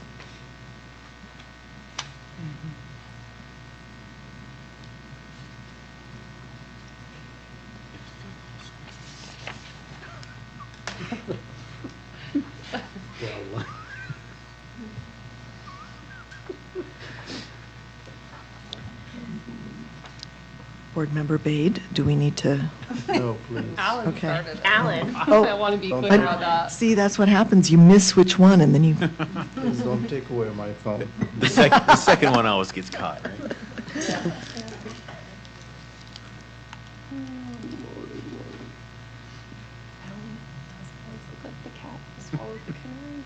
Well, one thing we know about classroom management is when we start to have to discipline students, we need to push forward with some more rigor, so. There you go. Ms. Kindle, you're on. Oh, I am so excited. So I think one of the things we wanted to start with was really our board policy S11 and our administrative procedures. And you obviously have board policy S11 in front of you, and the highlighted piece really just indicates the fact that the board, at least prior boards in approving this board policy, have understood that personal electronic devices can be a valuable instructional tool or a source of disruption, and that the board allows the responsible use of cell phones and other electronic devices at schools in accordance with applicable state laws, school rules, and district administrative procedures. So turning to the administrative procedures, these procedures, and I'll talk about this a little bit later, are drafted from a model policy that the Utah State Board of Education has put out. But as you can see from the highlighted portion in section 2, we currently allow students to have electronic devices in their possession during the school day. However, the district requires that those personal electronic devices remain out of sight during instructional time and be turned off or in silent mode. And that in order to overcome that prohibition that they're allowed, in order for them to be allowed to be used during instructional time, they would have to be specifically directed to do so by school administrators and individual teachers. So if you turn the page, on page 2, it again talks about the fact that personal electronic devices may not be used as follows. And again, that goes to the idea of during class, quizzes, tests, or standardized assessments. We also have the clear prohibition about picture taking or recording of students where there's an expectation of privacy. And we go through some other circumstances in which personal electronic devices would be clearly prohibited. The exceptions that we have written out in policy in terms of when students might be able to have more access to their phones in class are for medical reasons, at parent request, teacher permission, and in emergency situations. So this administrative procedure is a permissive policy, which obviously allows students to have cell phones during their possession during the school day. It is drafted, if you look at what you have, off of the electronic device model policy, which is what a permissive policy might look like. This is the State Board of Education's permissive policy, and it's pretty much word for word what we currently have in place. We allow schools to set their own rules to limit the use and possession of electronic devices by students, but we at the district are saying, this can happen subject to what each site would like to have happen in their school based on their SEC and community values and community input.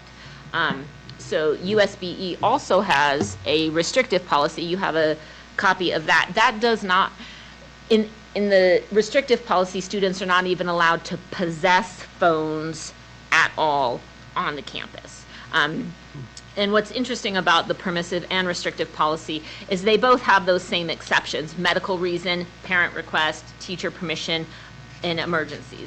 So even in the restrictive policy, the same exceptions that we have outlined in our administrative procedure are present. So that's just something to think about, that regardless of whether or not you create a permissive or a restrictive policy, there are always going to be instances in which students are going to be allowed to possess phones and have them with them during class. They can be accommodations under 504 for like note-taking, recording. They could be other translations for our MLL students. So there are reasons why we would still have to allow them in accordance with state board rule. But that's what we have currently in place in terms of our policy and administrative procedures. So did you want to talk about your district guidance? So in addition to this, we also have some district guidance that was attached to the board agenda and is also in your packet. One of the things, of course, as we roll out any initiative is that we never know what's going to happen the next day till the next day comes. And so over the last year, as we have been a one-to-one district, meaning that every student in our district has access to a district-issued laptop computer, is that we discovered that there were some things that teachers were needing to do in the classroom that we were not quite prepared for on the laptops. Two examples of that would be scanning QR codes and taking pictures or recording video. So we worked, Mr. Sam Quantz and I worked together, and he evaluated software and pushed out to every district laptop computer the software and the ability to do QR codes, take pictures, run videos. And Miss Sally Warnicki, who is on my team, and her digital teaching and learning coaches have created professional development and also short directions for teachers and students about how to access those things using their district laptops. It is our intention that students will have and use district laptops for instruction in the classroom. That's what being a one-to-one district means. And so as we continue to talk about this, we have had it pointed out that we need to make sure that we're saying things like, take out your district device. And so we have been providing that feedback to teachers and administrators this year, that those are important things to make sure that they're saying. Schools are also creating practices to support student access when perhaps they forget their computer or they need to charge their computer during class.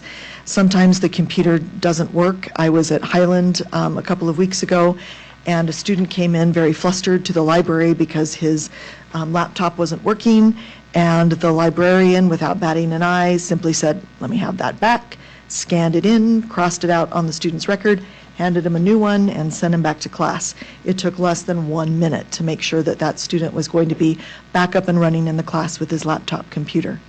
So we continue to develop and finesse the processes that will allow us to do that very effectively. But that is the guidance that we give from the district about making sure that students are using the district materials.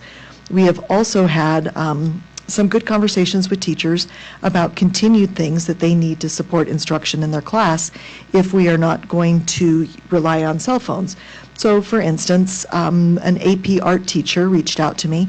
When we're creating those portfolios for students, the quality and the angles of pictures, especially for 3D art, is really, it's difficult to do with a laptop because of the shape of a laptop. So we're exploring some ideas about putting in some additional cameras or maybe some decommissioned cell phones that have those good camera abilities to make sure that we can cover the things that they need to in those classes.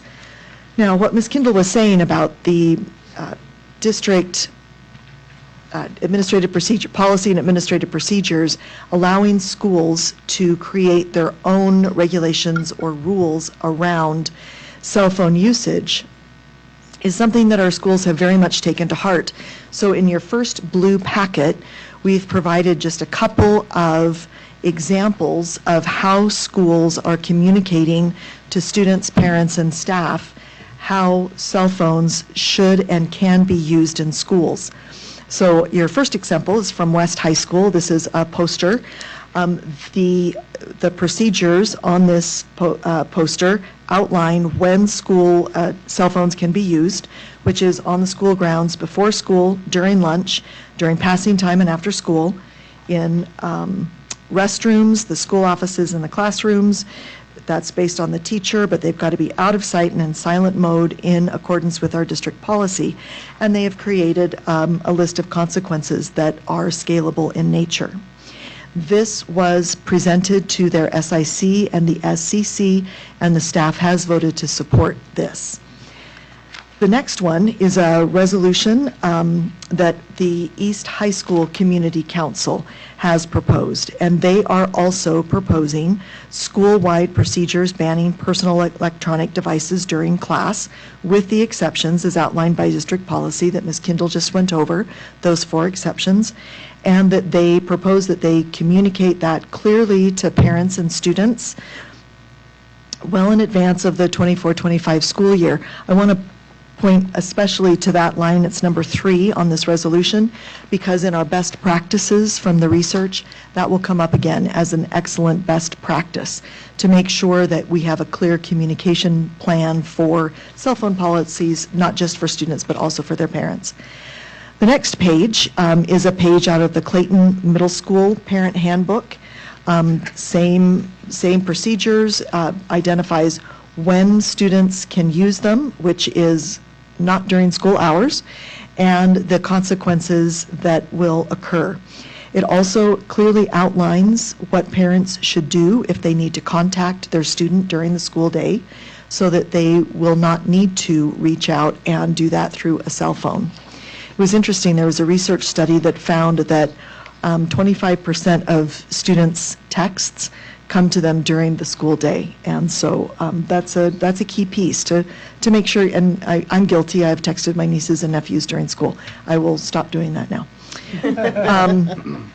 The next page is Northwest Middle School, and this is on their school website under Student Resources, where it outlines that they cannot use their cell phones between 8 and 2:30, and that they're expected to leave them in their lockers, and that lockers are also off limits, and that is provided for all parents in their orientation as well. And the last one is Rose Park Elementary. Again, children are not able to use the cell phones. They can have a cell phone, but they can't use them during the school day. Please call the office if you need to talk to your child. So, clear indications that our schools are looking at the idea of how cell phones are being used and what is it doing during the day. So when we think about what's happening nationally, the superintendent referenced the letter from Governor Cox that was sent out about using cell phones. The Washington Post had an editorial in November that came out supporting bans on cell phones during school days and in classrooms. I have a couple of quotations from a recent article in Education Week about schools across the country who are beginning to ban cell phones, and in fact, 76, almost 77% in the last survey indicated they had at least some bans on the use of cell phones during the school day. Now, I asked you to think about positive and negative things on your sheet, and there are positive reasons that students might be using cell phones in the classroom. Dr. Richard Collada, who is the CEO of the International Society for Technology and Education, also a Utah native, talks a great deal about how we need to work to create a culture of healthy technology use, and that one of the ways that a society can do that is to help students create and understand boundaries with technology. And one of the places we could do that is school. But the issues that have been raised around equity and whether or not every student has the ability to participate in classes around that are real questions to be asked, and I think that's one of the things that our schools are responding to when they're creating this guidance for their schools in accordance with conversations that they've had with their parents, their SICs, their teachers, their SCCs, and their students and student governments. So what does this mean in terms of the best practices that are out there for policymakers or schools as they consider these things? There's a growing body of research around cell phone regulation in school days.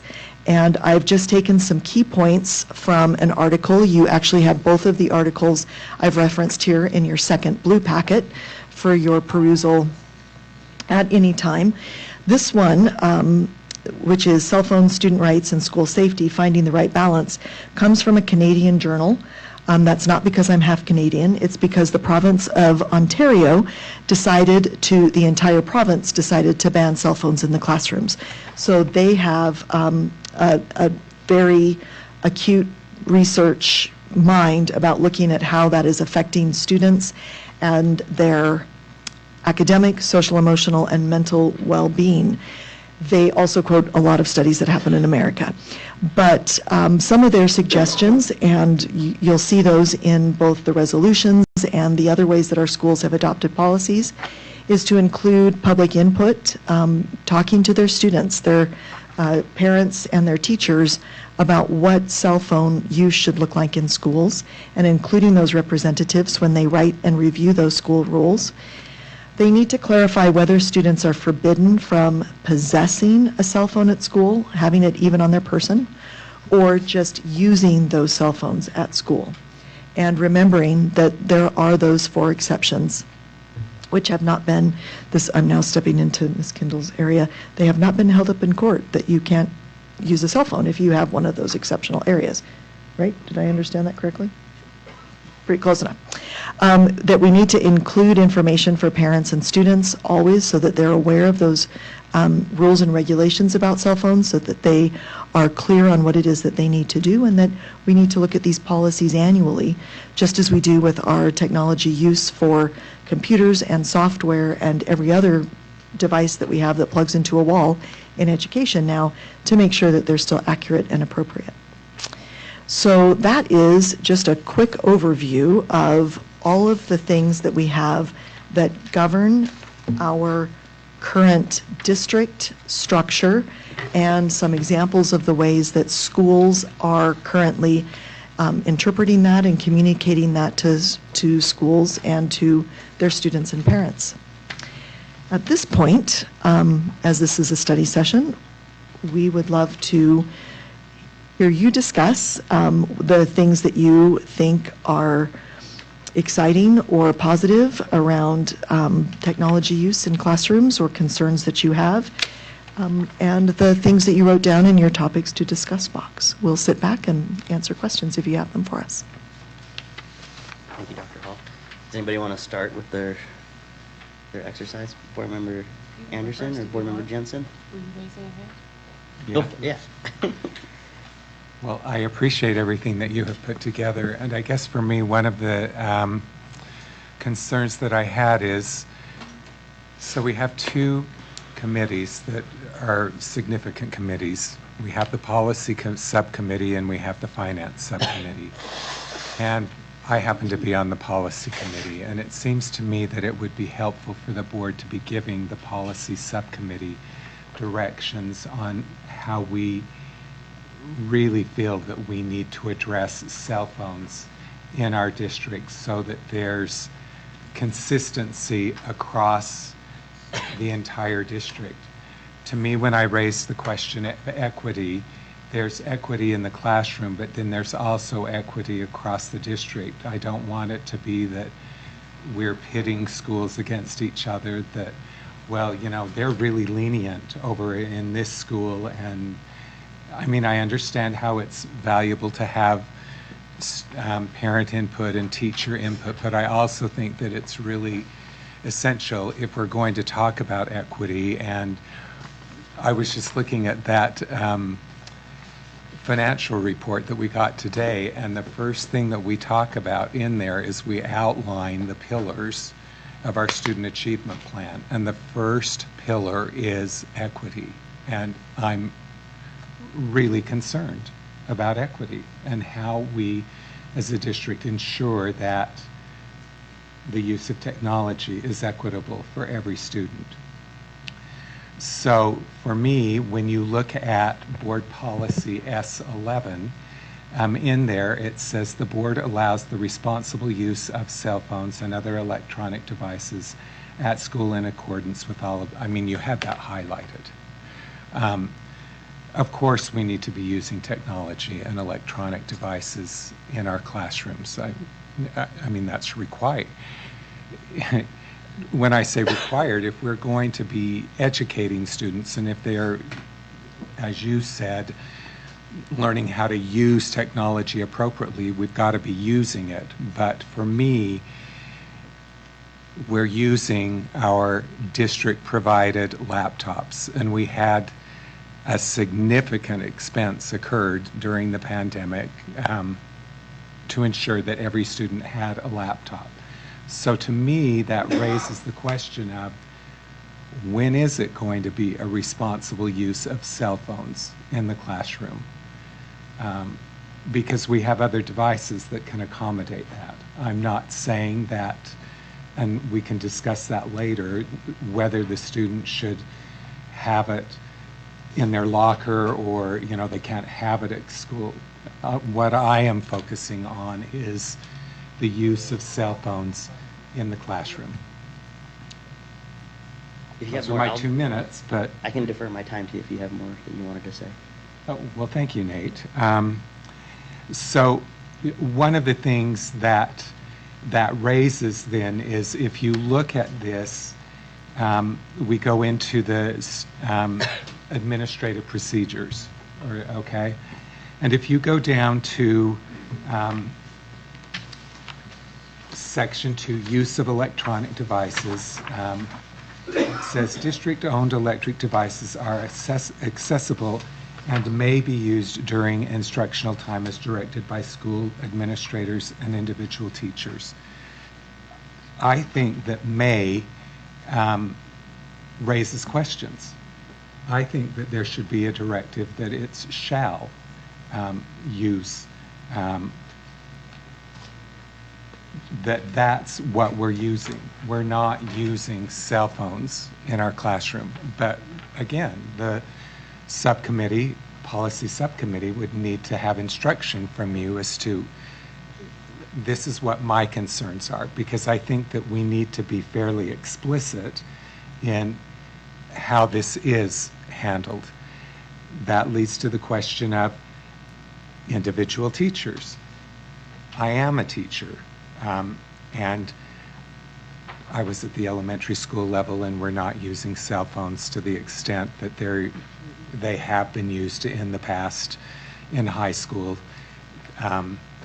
I can say that, yeah, I know how you use cell phones with Kahoot, you know, to do something fun with your students or something instructional and that sort of a thing. But for me, the distractions that come with cell phones outweigh whether we can use Kahoot or not. You know, there are other ways that we can engage students in instruction using our devices.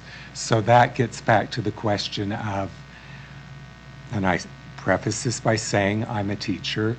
I understand that teachers like to have the ability to make decisions for instruction in your classroom. But with this, I think there needs to be some statement explaining what that means when a teacher, because then we get into an equity issue. If one teacher is saying, oh, yep, you can get this out, what about the students that they either don't have a smartphone, their parents have restricted their use? Well, how many students want to say, well, you know, my mom and dad, they won't let me use my cell phone? That creates a lot of difficulty for a student in their instruction when they're seeing everyone else pull out their cell phone and they're going, well, you know, I don't have a cell phone, or I just have, the minimal thing or whatever. To me, that creates disparity. So I would like guidance in our policies and our procedures as to how they're to be used. And I really don't understand how it can be at teacher discretion. To me, it seems to be that when we're in the classroom, we're using the laptops that we spend all of this money on. Thank you, Brad. I don't know if there's anything you want to respond to, Superintendent or Dr. Hall or Ms. Kindle, or go around and continue the discussion. Just one comment, Board Member Jensen. So cell phone use currently is set at the school level, not at the classroom level. So the teachers aren't individualizing or ought to be following school level policy about the use of cell phones in the classroom. But you Yes. mentioned a concern about that, so. No, I think that there are teachers that, well, in my conversations with Dr. Hall, where we have had to reissue this statement saying, okay, are we really observing whatever it is? I got to find that one, the cell phone in classroom instruction. I have had communications from parents where, yes, okay, get out your laptop. This is what we're going to be doing, but if you want to use your cell phone, that's fine. Okay. And speaking to that, if we went over into like the procedures part, unless otherwise instructed by a teacher, help me understand when the teacher gets to make that determination. Because it says personal electronic devices may not be used during school or school events as follows. And then the first one is unless otherwise instructed by the teacher. So one example of an opportunity for a teacher to say to a student, if you would like to use your cell phone or pull that out, that we have seen in many classes, for instance, would be for students who are acquiring English. And so there are times when a teacher will say, if you are going to pull out your phone and use that to translate something so that you can continue to access that content, then often they'll use Google Lens, I think, and you put it over and it shows you from English to whatever language you want. So that would be, I was trying to think of instructional uses that are very connected to individual students that a teacher might say that, and that would be one. And I guess I would just like to add in that if you look at the definition of personal electronic devices, it's not just simply cell phones. So if they have tablets or they're bringing their own computers. So when you're talking about personal electronic devices, in this situation, we just need to be clear that the administrative procedure is broader than just cell phones, although cell phones are included in this. Does that make sense? That, of course. And I appreciated, Dr. Hall, you mentioned about ELL. You also mentioned about 504, and I mean where you can have, exceptions like that. I mean that certainly relates to, the actual instruction of the student. I mean, I will just say that a lot of times using a tablet or a cell phone is written into students' 504s or even their IEPs if they prefer a different device. I mean, right. Board Member Anderson. Yeah, it's a good segue because I have some examples that I think are ways students engage regularly or are asked by teachers to engage regularly using their phone. Often the Canvas or PowerSchool app is easier than it is on the website. QR codes and the solutions we have are often cumbersome compared to using a phone when you have it. Dual authentication is required on some of our applications. Students are asked to use their phone when the Wi-Fi doesn't work in their classroom. Specific quiz applications for instruction, to use district-approved apps like Sora, and then also for things, for extracurricular activities, GroupMe, Band, or similar apps are required of almost everything. And one approach to this problem, which we're presented with here, would be ensuring school-wide compliance with policies from IIT. And some board members and some parents are asking for this. But this type of equalization, in my view, doesn't get to the root of our problem, which is the way we currently have a technology framework centered on one type of laptop. And instead of zooming in on compliance, if we zoomed out on technology, I think we'd see in our current framework, there's a big gulf between the laptops we provide and the benefits and uses of phones.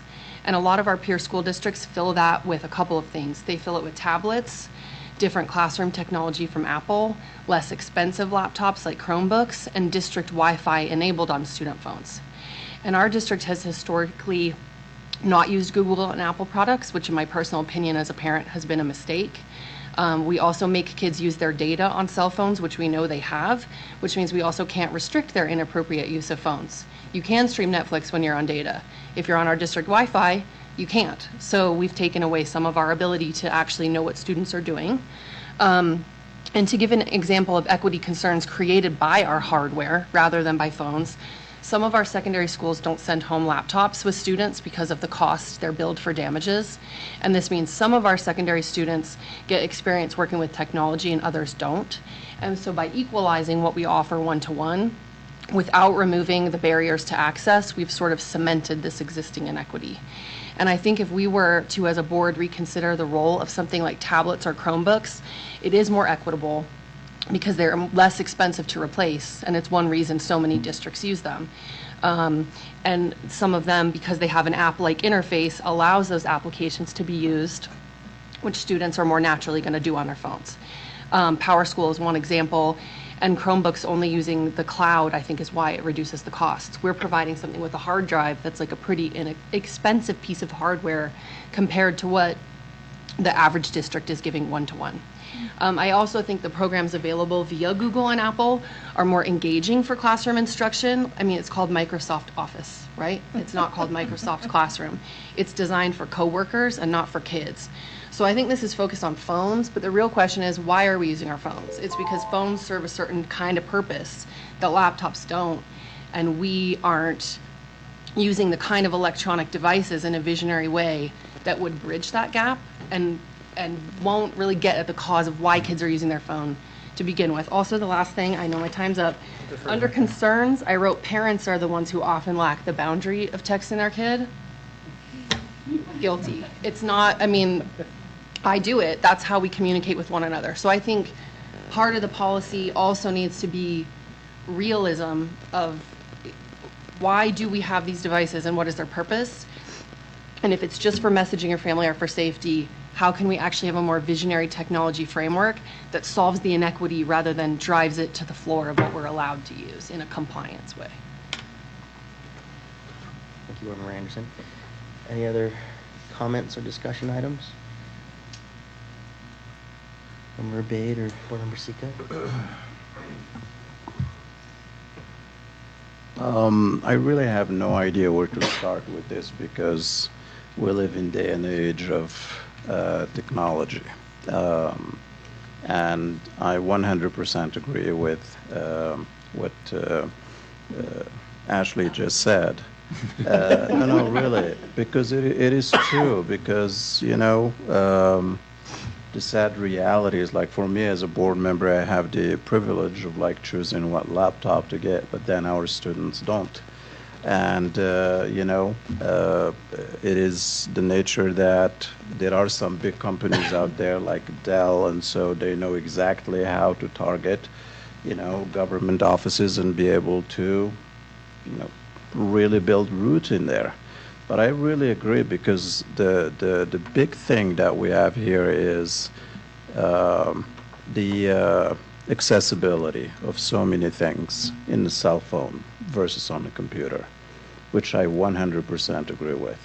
And if there is a way that we can, like, down the road, you know, us as a board, probably reconfiguring what kind of systems we use or devices we use in our schools, I think that's going to help us a lot. Because, yes, I mean, as a parent, we try to restrict, you know, we bought from Amazon that thing you could put a phone in and, like, you put a timer on it. and you can't open it for 3 hours or so, the kids accidentally broke it, you know. So hence the phones came out, you know.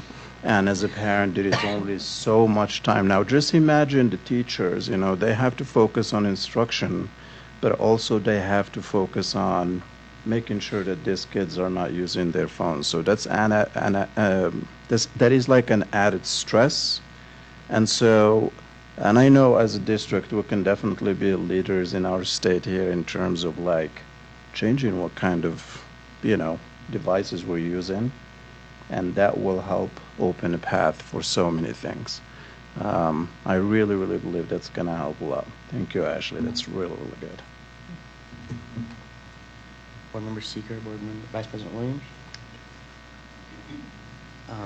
Student might have an opinion. Yes. I'm conflicted on this one because I am obviously biased, but I also have never been in a classroom where I was not allowed to be on my phone.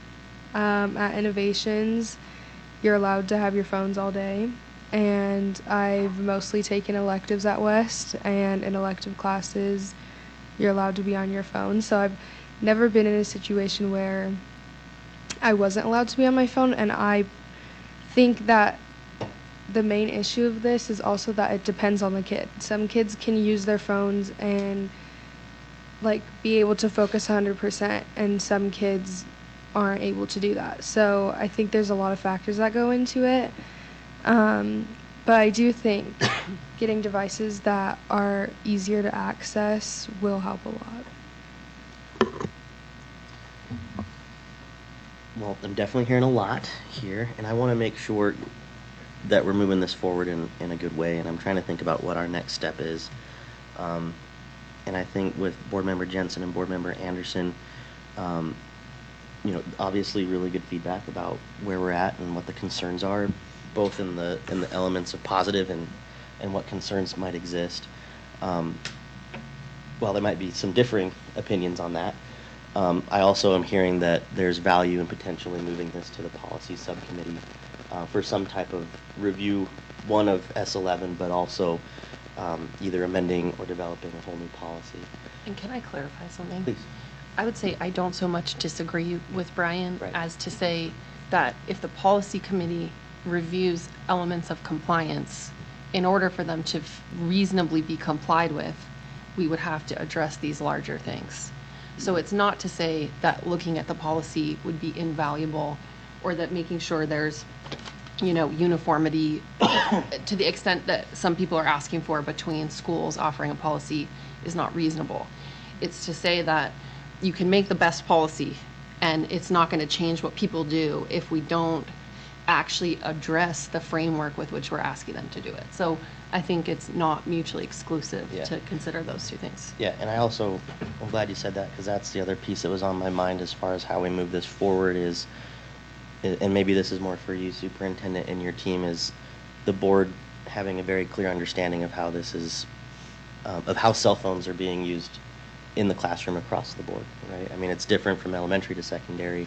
There's misuse, there's very practical use, there's the equity elements that Board Member Jensen's bringing up, and I think it would be valuable to, one, have that better understanding from a comprehensive standpoint, while this is also being moved to the policy subcommittee potentially. So I don't know, Superintendent, if that's something that you feel like is something I your team think can that manage? makes some sense. I so appreciate, thank you, Dr. Hong, Christina, for getting us on the same page of where we are and what people are doing nationally.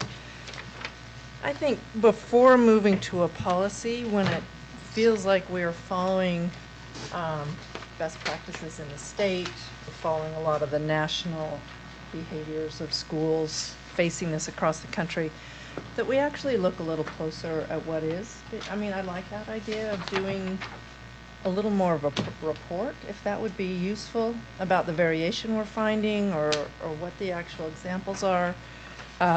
Something like what Desire was just saying, that she's never been in a classroom that hasn't used one, is different than you would anticipate given the policy. So I think maybe understanding the baseline, the status quo, I'm being really clear about what we would be trying to fix in this, because there were a lot of things that were raised here that cell phones bring out as challenges. I want to be really clear about what we'd be trying to fix in addressing it through policy. So maybe it's a few more conversations, but our team could try and figure out some ways to get more on the ground information that would be valuable to you about how that's being used. My kids don't have phones. They don't. You know, Jenny Zika just solves that problem for us. Board Member Jensen, we can move into the second round. Jenny's one of the ones that her children don't have phones. Okay. So in that report, or I guess, because I don't think that we're mutually exclusive either, because I was not looking at this as, well, okay, let's buy tablets or Chromebooks or, so in that report, to me, maybe we need to look at what is the financial cost in trying to, accomplish that. Is that something that is, just beyond what we can do? But if it isn't, and well, okay, then maybe that's another way that we now start to address this. I want to ensure that it's equitable for all students. And Board Member Jensen, do you think that giving direction tonight to the superintendent and her team to help us get that baseline would help move the conversation forward and how we strive towards the equity? Yeah, I do. And I think that helps the policy subcommittee as well, because people are looking at this. Yeah. The governor. And I don't want it to be that, we're the ones that are responsible for this school district, and I appreciate having the governor's insights.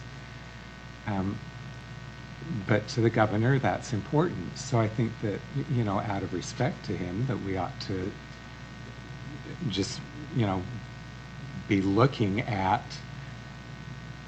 what you're talking about with the Washington Post, all of the other, he cited numerous studies as well. I think that for us as a school board, we need to be able to respond and say, yeah, our policy is taking into consideration all of these studies and what's being done in other districts across the country.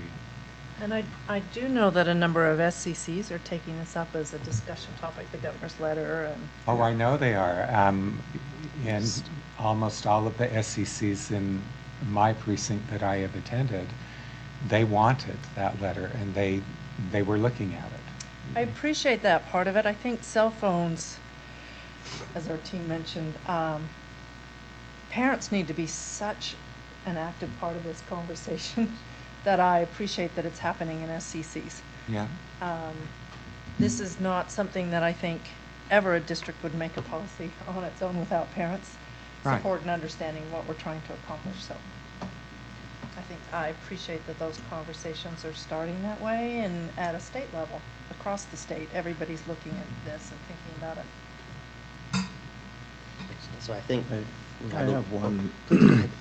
I think what would, as I was thinking about the devices and the financial aspect of things here, if it is possible that we can get like a dollar amount we have spent on the computers we have and the maintenance, how much it costs, and also comparing that if we decided we want to go, different route, what would the future costs would be for that, and a projection of what would the fixing and all that stuff to be. There's also, I know Sam Quantz is sitting back there wanting to jump in and say there are IT risks with different devices and different approaches to this, that I know he's trying to be very careful in managing our risk as a district in the IT front. So that plays in. Yeah. I think almost as much as the financial piece, to think about what our risk is as a district in using different devices. So that plays it. Thank you, Superintendent. Thank you, Board Member Bade. You bet. I believe what I'm hearing tonight is that we'll give direction to the superintendent to develop that baseline of how this is working in the classroom Great.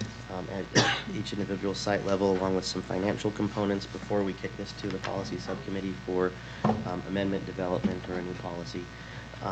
Is that the direction that we're comfortable giving the superintendent tonight? Thank you. I think Thank this you. has really Godspeed. been beneficial. Yeah, thank you to the team for pulling all this together and Yes, preparing. thank you. Tiffany, Thank you.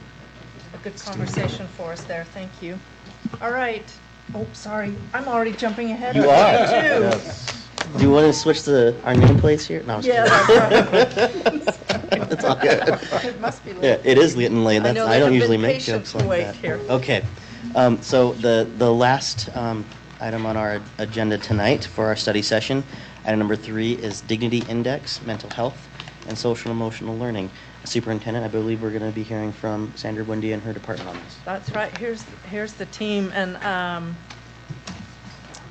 just want to say thanks to them too. I have asked these teams as they're presenting to be thinking about, again, how we provide information during study sessions to give you the best view that we can and to stimulate your thinking as a board and your understanding of things. So I know a lot of time and effort have gone into this to try and lay a baseline for you. There's this, these are learning sessions essentially, right? And we want to start from a place of shared understanding as a board and learn together and then move forward and make decisions. So this is the team that's leading us forward on this. I can't tell you how excited I am about this, so thank you. Not sure who's starting up. Dr. Buendia? All right, well, thank you. And we're excited to share all the exciting things that we're doing. And of course, we're looking forward to, and first let me ask Sam, are you clicking or am I clicking? Oh, okay. Not that you're forced, I just wanted to make sure I wasn't tripping us up. So we're going to be flowing between us and get your juices going, and hopefully you won't fall asleep. Considering the hour, I'm usually asleep by now. Make sure y'all use the microphone. Not. Okay, so next slide, please. Speak into it when you're out talking. All right, so we have our team, and these are the director level teams. So we have Mindy Holmdahl, who is the Director of Student Services and Counseling. Then we have, I'm going to be introducing you. Not that he needs an introduction. And then, of course, we have Dr. Martin, who is our SEL and MTSS Director. And then we have Dr. Guido, who is our Educational Equity and Access Director. And we have fabulous Stacy Lindsay, our Counseling Specialist, K-12. And next slide, please.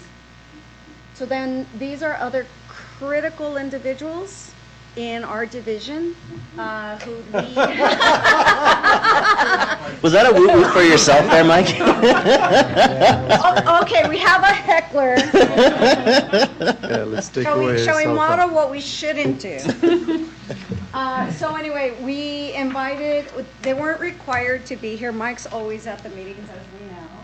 And so we have, and I couldn't find photos of Stacy or Melissa. Mike's all over social media. But I wanted to, be fair, so I couldn't find pictures for all of them, so I didn't add any of them for them. So next slide, please. So what we wanted to first share is our desired outcomes for this shared learning opportunity, because that's how we perceive it. Is we are learning from you, and hopefully you're learning from us, and we're walking away with, new knowledge or reinforced beliefs. So that's what we're focusing on, creating a shared understanding of the status of our students' mental health and well-being, and to provide a healthy learning environment. We're going to hopefully establish what is needed in order to create a healthy learning environment for all students. And we mean all students, even the naughty ones and the quirky ones and the athletes and everybody. Okay, so with that, next slide, please. Allie's going to start us with a welcoming routine. So one of the SEL programs that we use in our district is called Inner Explorer. So we wanted to begin with a mindfulness moment, and this one is actually crafted as part of their Educator Wellbeing series. So this is something that teachers and other educators have access to, and we thought that it would be most appropriate for you all.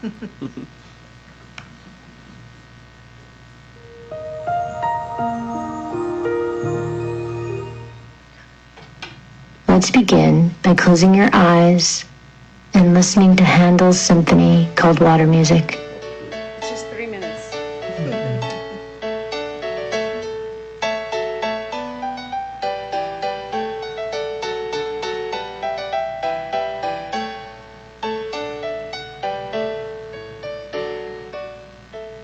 Taking a few slow and deep breaths to settle in.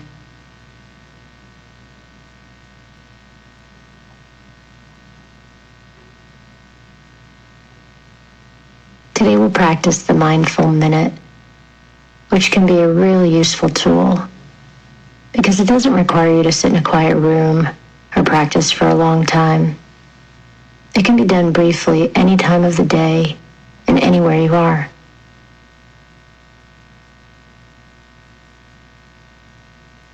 You can use it to help you feel calmer when you're upset, or make better decisions when you're under pressure.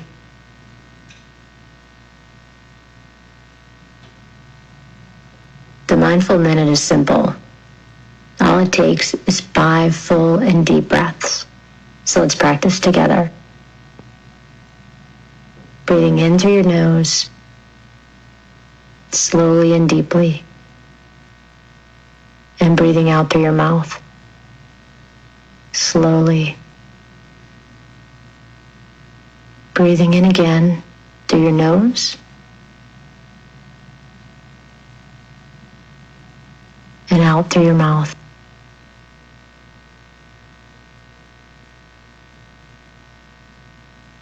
And each time you breathe in, allowing your body to feel relaxed.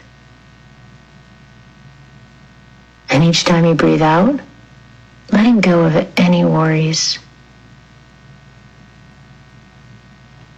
As you inhale again, breathing in a sense of confidence and strength. And as you exhale, releasing doubt and fear. And the last breath in, breathing in a sense of peace, letting it linger for a few moments. And breathing out a sense of compassion for all the people in your organization. And that was the Mindful Minute, 5 deep and slow breaths. So thanks for practicing with me today and listening to Handel's symphony water music. So that's something that teachers are able to do during their prep periods or while their students are out at recess or just even in those couple minutes that they have after a difficult class. I think we should do more of that in the board meeting. There have been a few. Hardly disagree. Thank you, Al.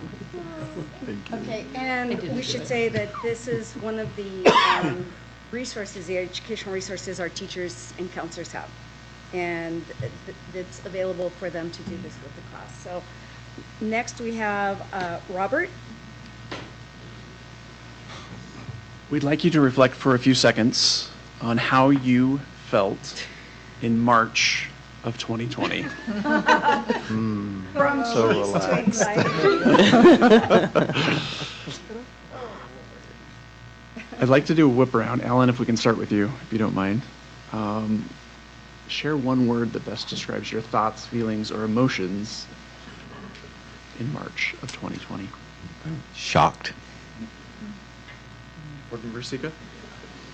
I was going to say, what?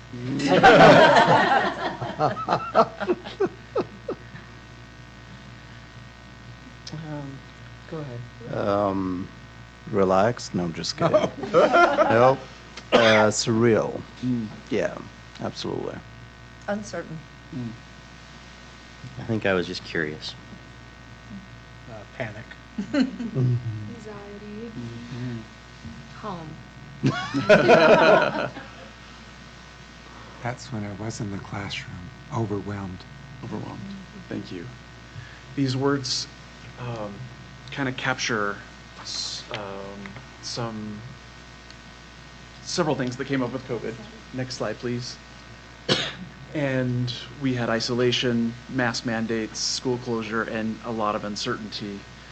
And it wasn't just for one person, it was for all of us. We experienced loss, and it was uncharted territory in a lot of ways.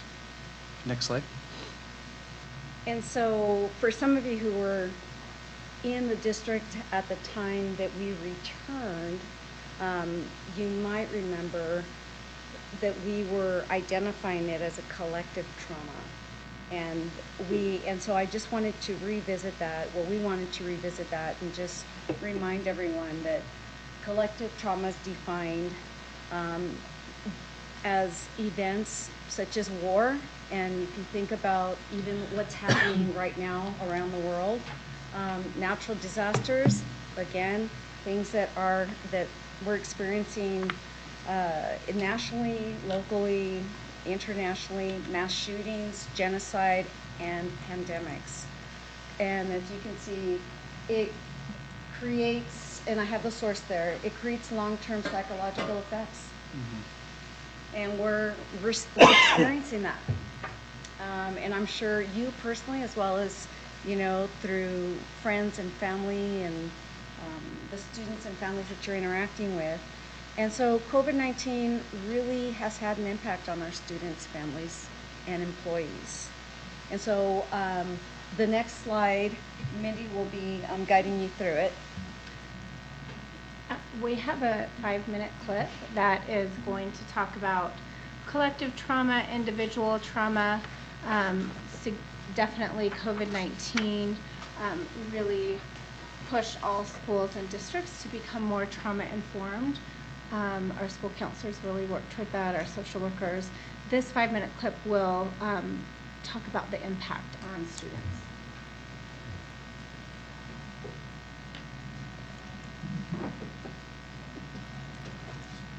I did with the children's song. I embedded the video, I promise. What did he say? What? But it's not embedded correctly. Shade. They give you a hard time.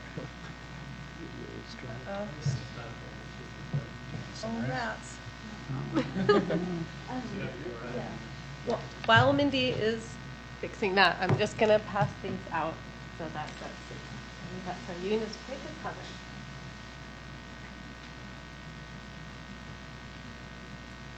I'm gonna grab one for her. Yeah. Took mine, Brian. Sweet. Don't trade it. I'm just kidding. You don't have a lot. Yeah. We can both want this. It's too purple. You get what you get. You just get upset. Royalty. I'm going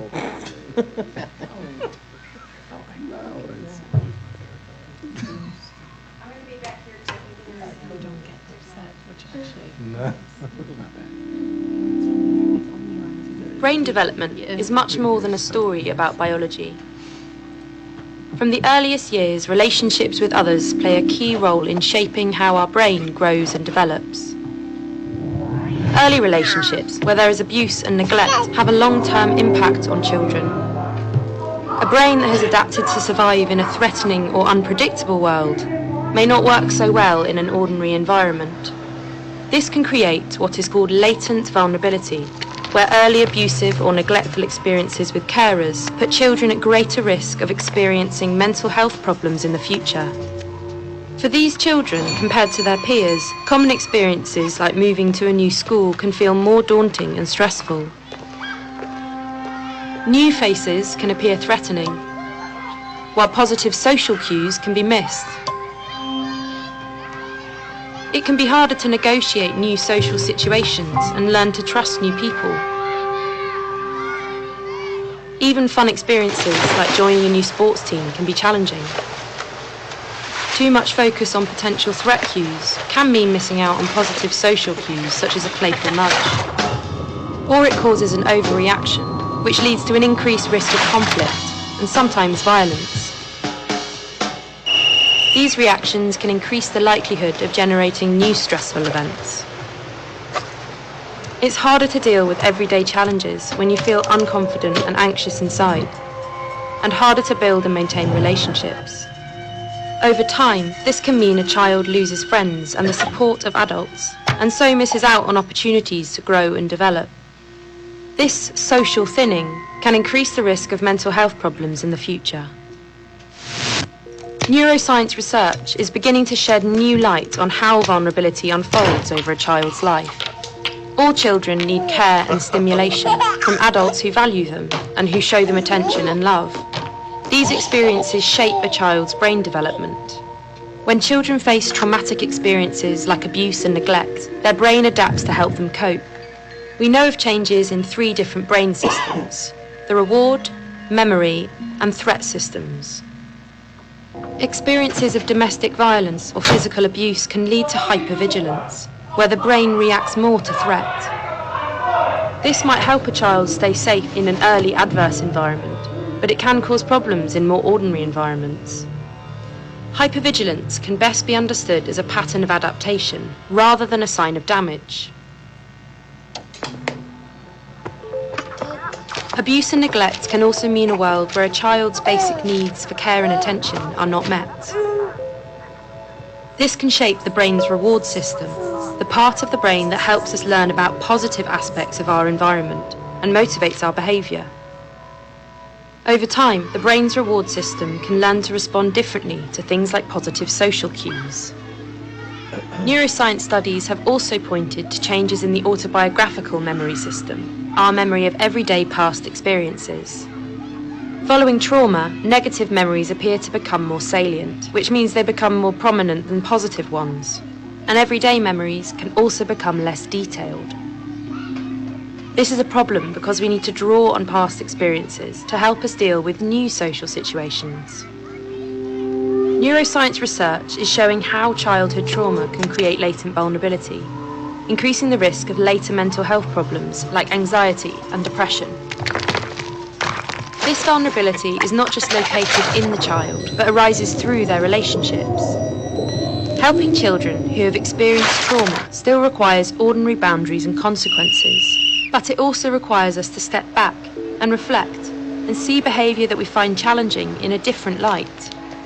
A child may simply be doing their best to survive now, with brain adaptations from the past. We know a child's brain has the capacity to continue to adapt. For this to happen, they need our help to build and maintain trusted relationships, manage everyday stresses, and prevent new ones from happening.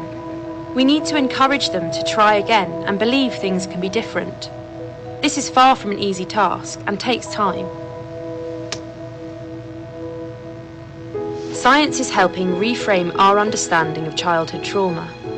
Seeing children's behaviour in a new light can mean we respond differently. But there is much still to learn. Working together, we can develop more effective approaches that promote resilience and recovery. We can help children build trusting relationships and create opportunities for their brains to adapt in new ways.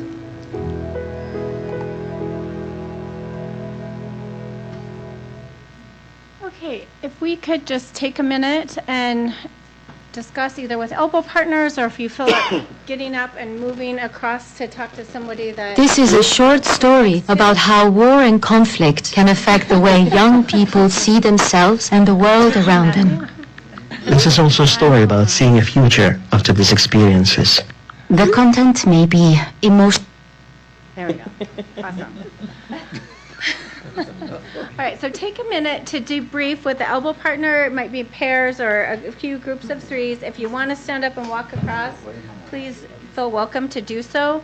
We'll set a timer for 2 minutes. And just let us know what resonated with you, what came to mind when you think about this information, schools, students, what you hear from constituents. Perfect opportunity to stand and stretch. Yes.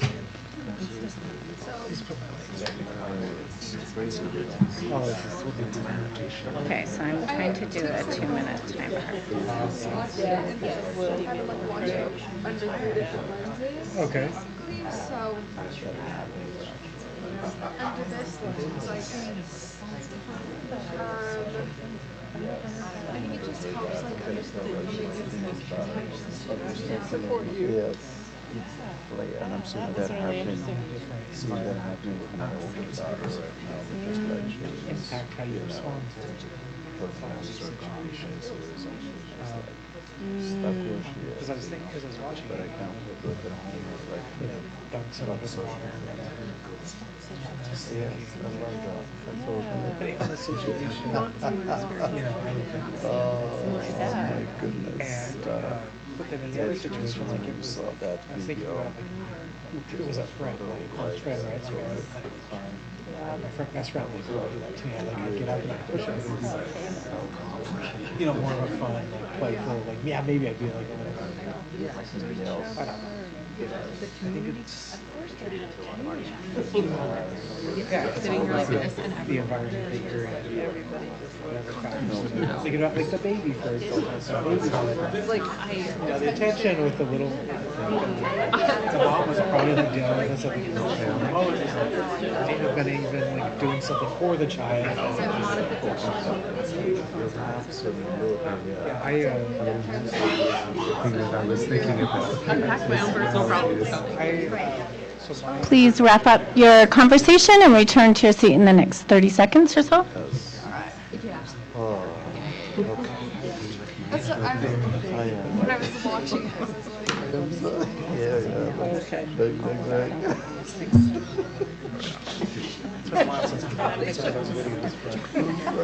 Doing that on a video. You know. Yep. Tell them it's for our own emotional well-being. Probably thought you might have said right. Okay. Awesome. Thank you. Elliot is going to lead us in a conversation. Okay, so we have a list here of some of the experiences that our students have reported having in our schools that they are concerned about. And we're going to go through some of the data to back this up in just a few minutes. But if you will go to the next slide, we're going to do a little activity first. This is why I gave you the dots, and sorry that I'm moving around. Hopefully you can hear me while I'm back here. But what we would like to know is, of the things that we just shared with you, what are the ones that you're hearing the most about from your constituents?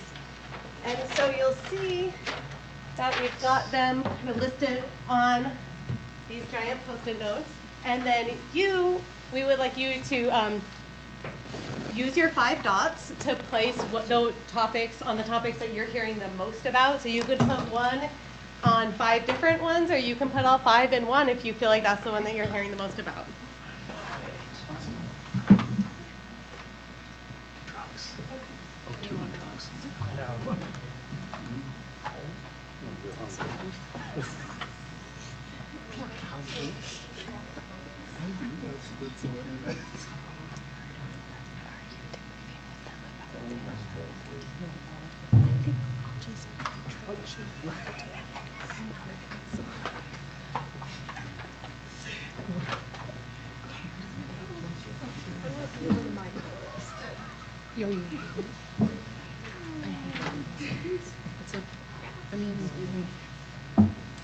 I'm not proud of it, but I do. makes me overthink.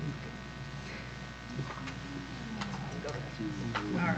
That's why I feel like this section. Did you ever do that? It's like all the data, like 7. It's like 1, 2, 3, 4, 5, 6, 7. I don't. And I'm like reading it over and over.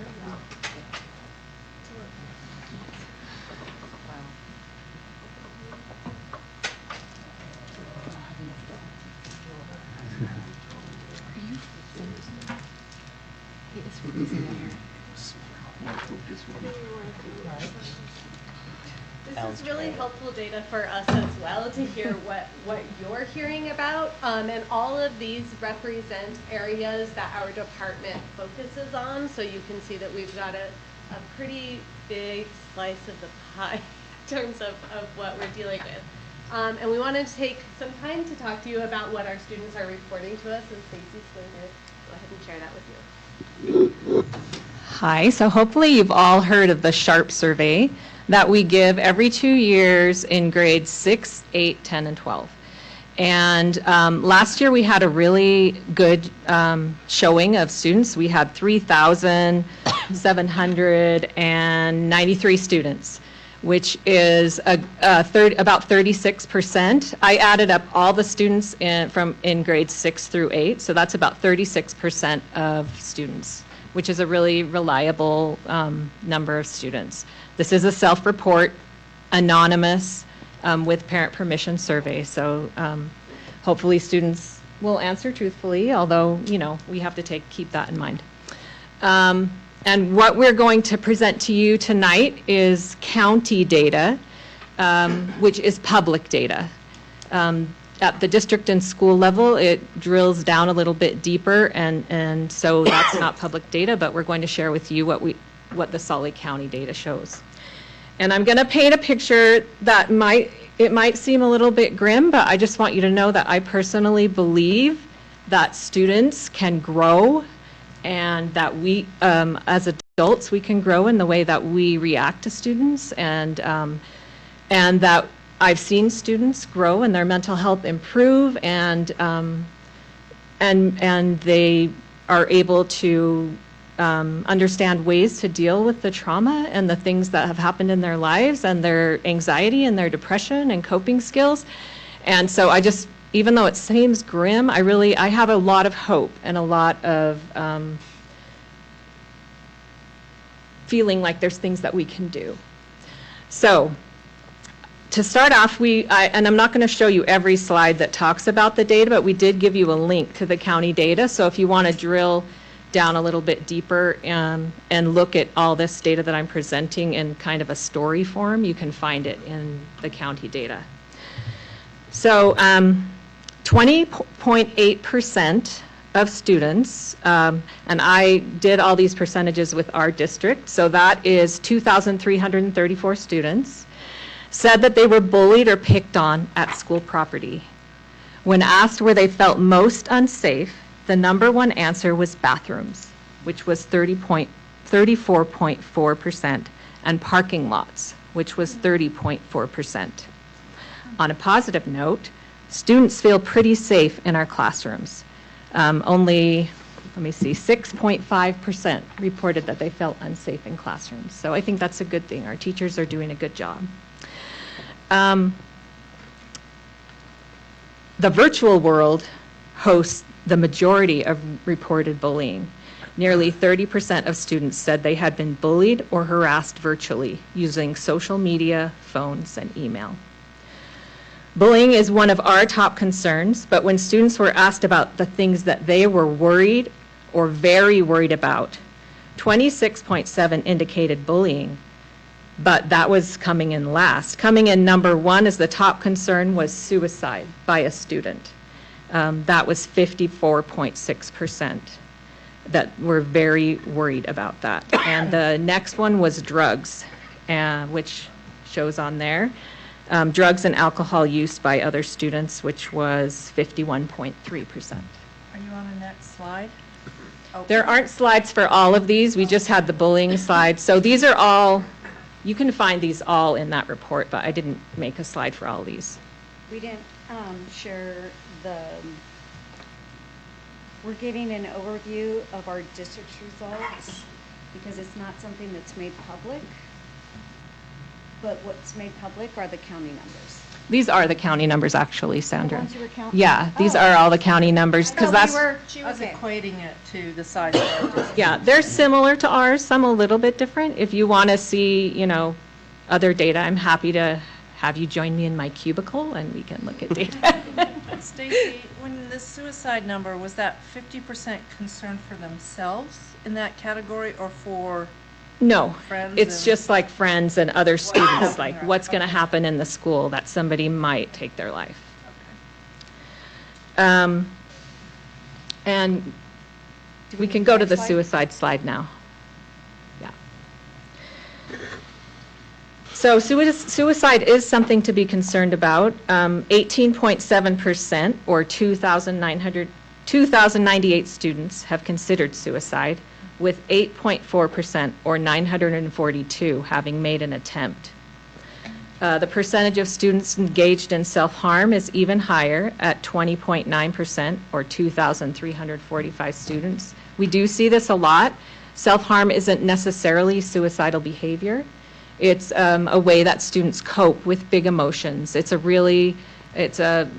unhealthy coping mechanism, but it's also a very effective coping mechanism. And our counselors and social workers work with students to find other coping mechanisms so that they don't need to use that self-harm.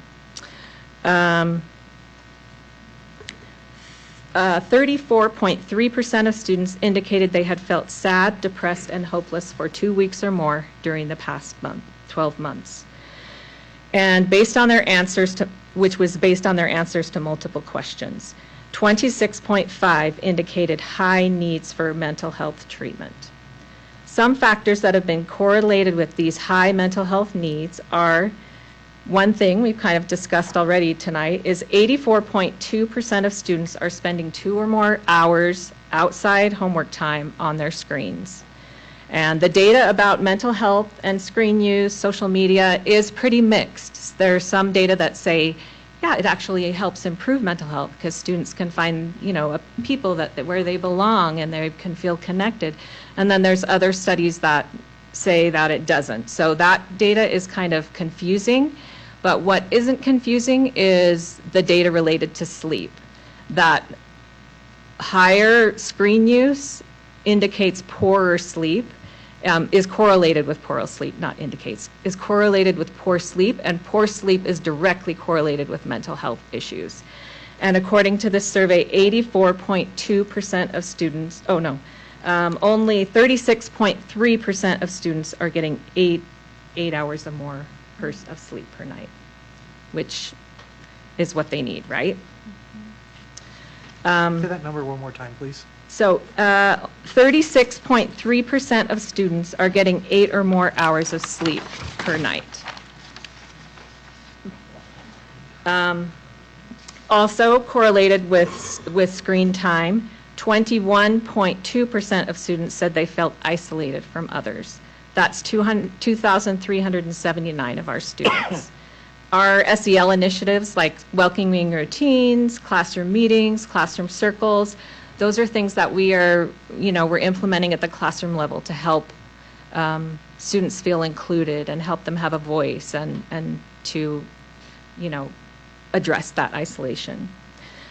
Lastly, I want to point out one slide where students were asked, one data point where students were asked, how often in the last 30 days did you talk to an adult about feeling very sad, hopeless, or suicidal?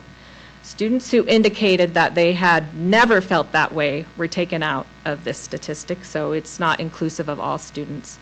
But 42.9% of those who said they had felt that way said, I felt this way but did not talk to anyone about it.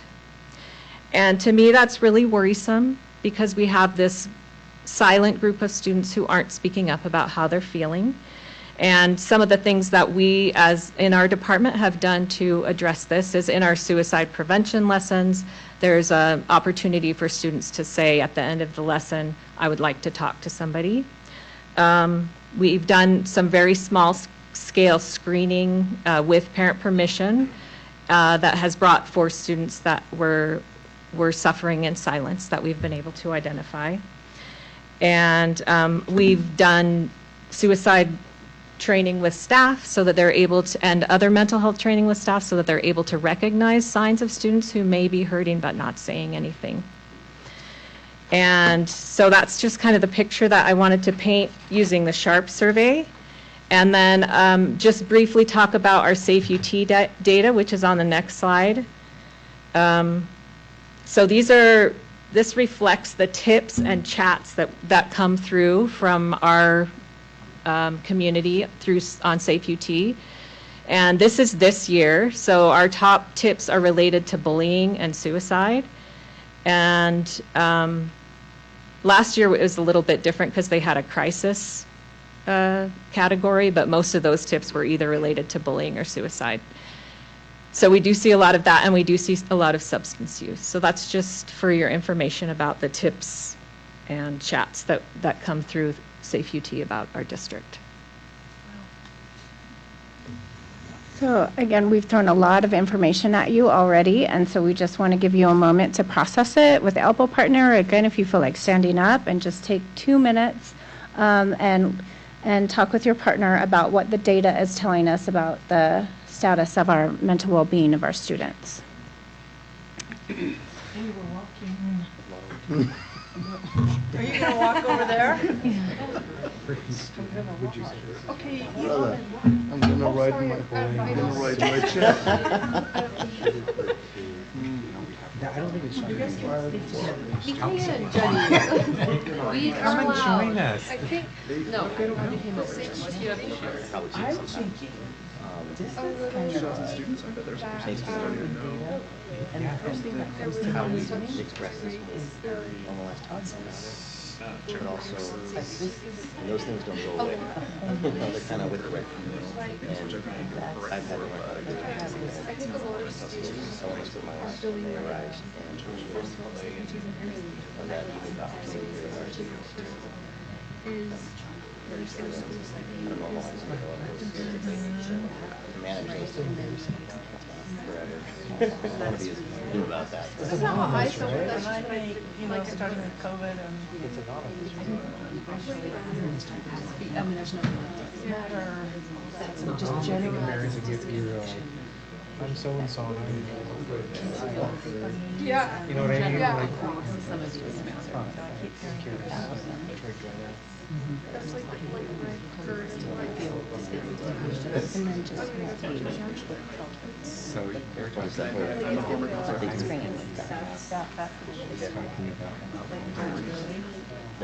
I have it, if they ask. I have these. And I honestly, until you can get I know these numbers. a 7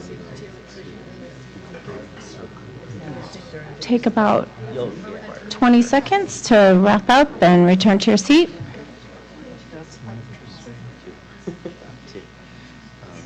It gives me hope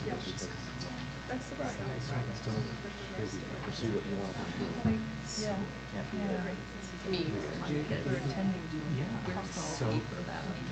Normalization of talking. that's what I'm for. One's mental health awareness. That fun little chime.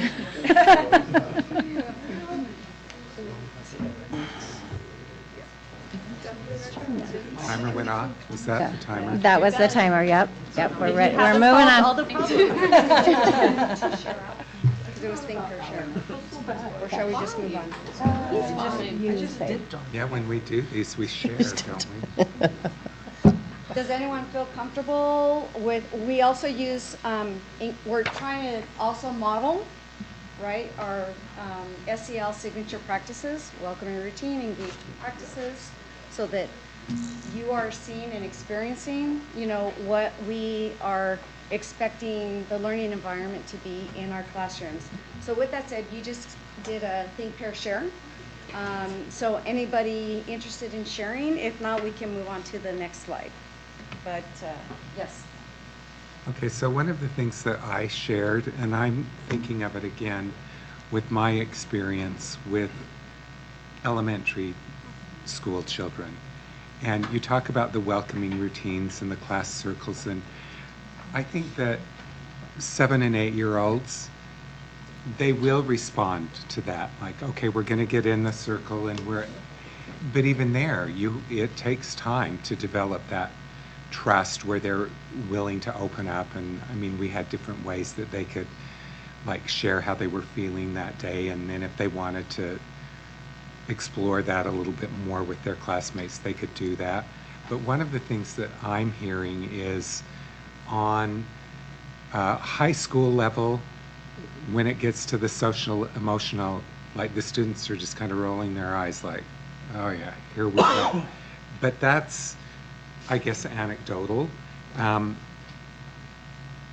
how does it work in a high school? How do you get them in a, I mean, you say you're welcoming routine. How do you get them in a circle? I'm kind of thinking. They have options. So Okay. they're not required. We've given a plethora of resources, and schools have the autonomy, and I would say teachers have the autonomy. And what we've recommended is that they do this during their advisory period, because that's already embedded, and so basically they can choose what's comfortable for them and their students. So they should have an understanding of what their students needs. Like, I'm going to be honest with you, the mindfulness stuff is really difficult for me. You know, I was sitting here, Yeah. right? And so Yeah, it that's- doesn't work for everybody. And so it's really being able to identify what works. If I would suspect, because I've witnessed it at the high school, there are some students who appreciate having a circle. Not, it's going to look different at the high school, and it's like passing, you know, a rain stick around or something. So it really, they have options. They're not required to do. If they don't want to do circles, they don't have to do circles. It's just being able, even a hello. Just saying, just being at the door, that's a welcoming routine. Just going to the door and saying, looking at the student in the eye, knowing their name and saying, "Good morning, Bryce, I'm glad to see you here." That's a welcoming routine.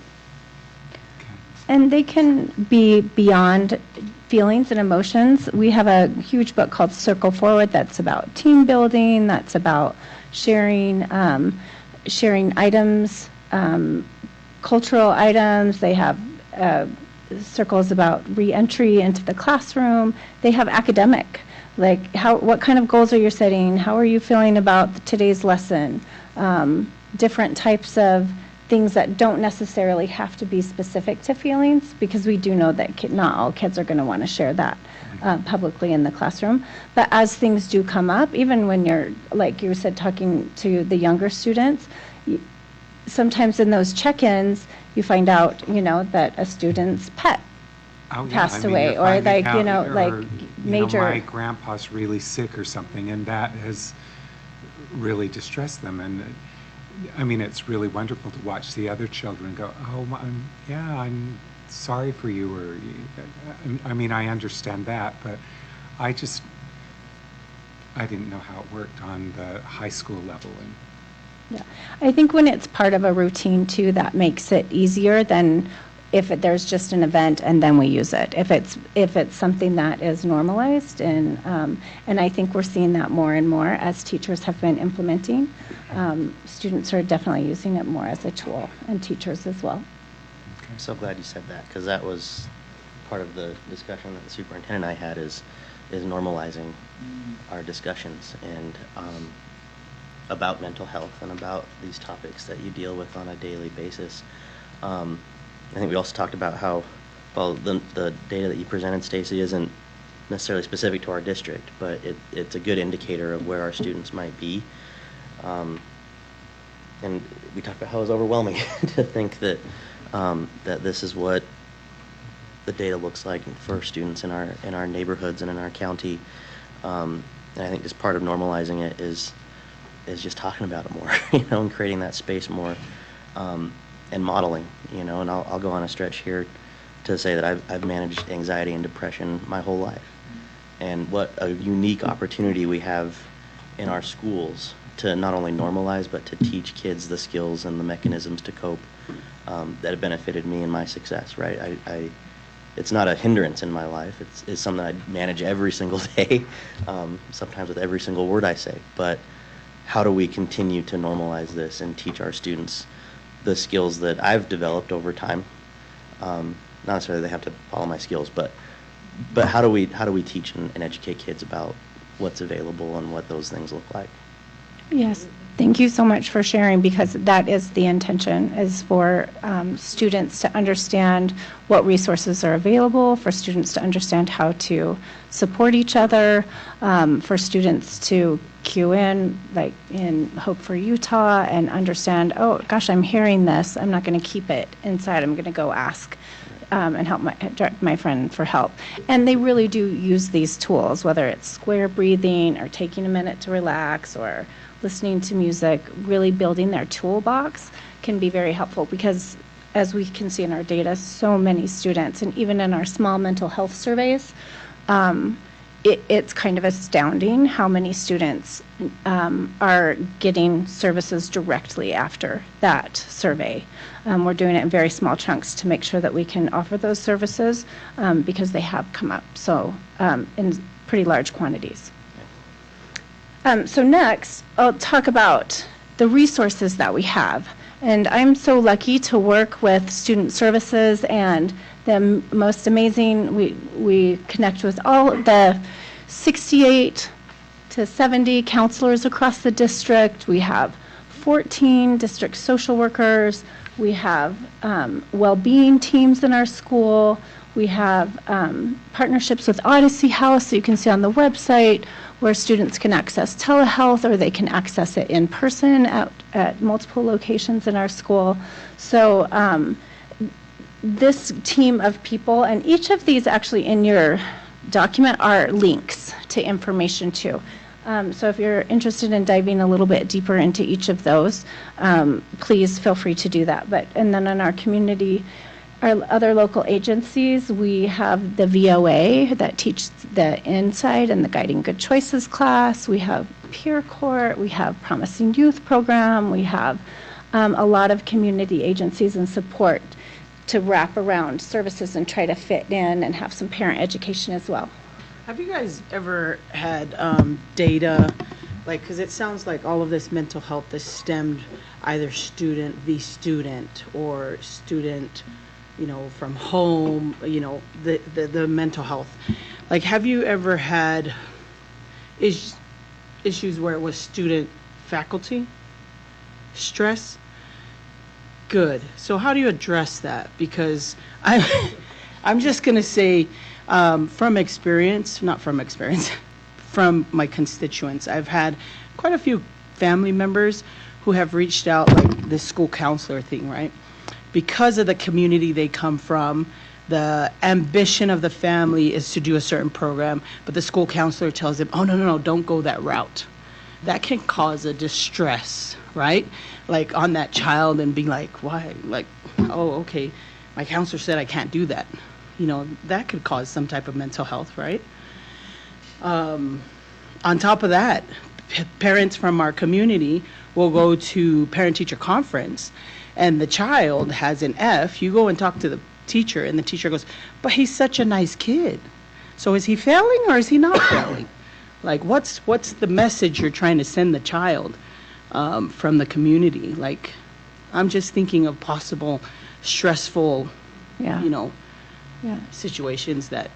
And Stacy, I'll turn it to her as well, but I do know that counselors are instrumental in those conversations with administrators in saying, how can we support kids with credit recovery, or, hey, this student is really interested in welding, we don't have it here, talking to parents about, or CNA, or they want to be on a doctor track, just depending on student interests. If we hear that student is being discouraged, that's one thing that Stacy can go in and start working with counselors and educate and give resources and information about how to improve those conversations. Do you want to talk about that? Well, can I interject really quick before you go, Stacy? I apologize. So part of it too is it is a significant initiative that we are doing in terms of educational equity and access, because it's mindset, expectations, and we've had conversations. And so collectively, we're working on changing, people's perceptions about certain communities. And so that's the work that we're doing as well. And certainly that's something that we can share with you at a different presentation in terms of addressing some of the things that we're doing to change the expectations, basically, right? To look at our students of color, our students with disability, our students, who don't learn in a traditional setting, that's not their best environment, that we're still holding high expectations, and we're working with them as equal partners, the family, the student, and the school, as equal partners to create the career and educational pathway for that student, and it's okay to change course. And so we can definitely do that.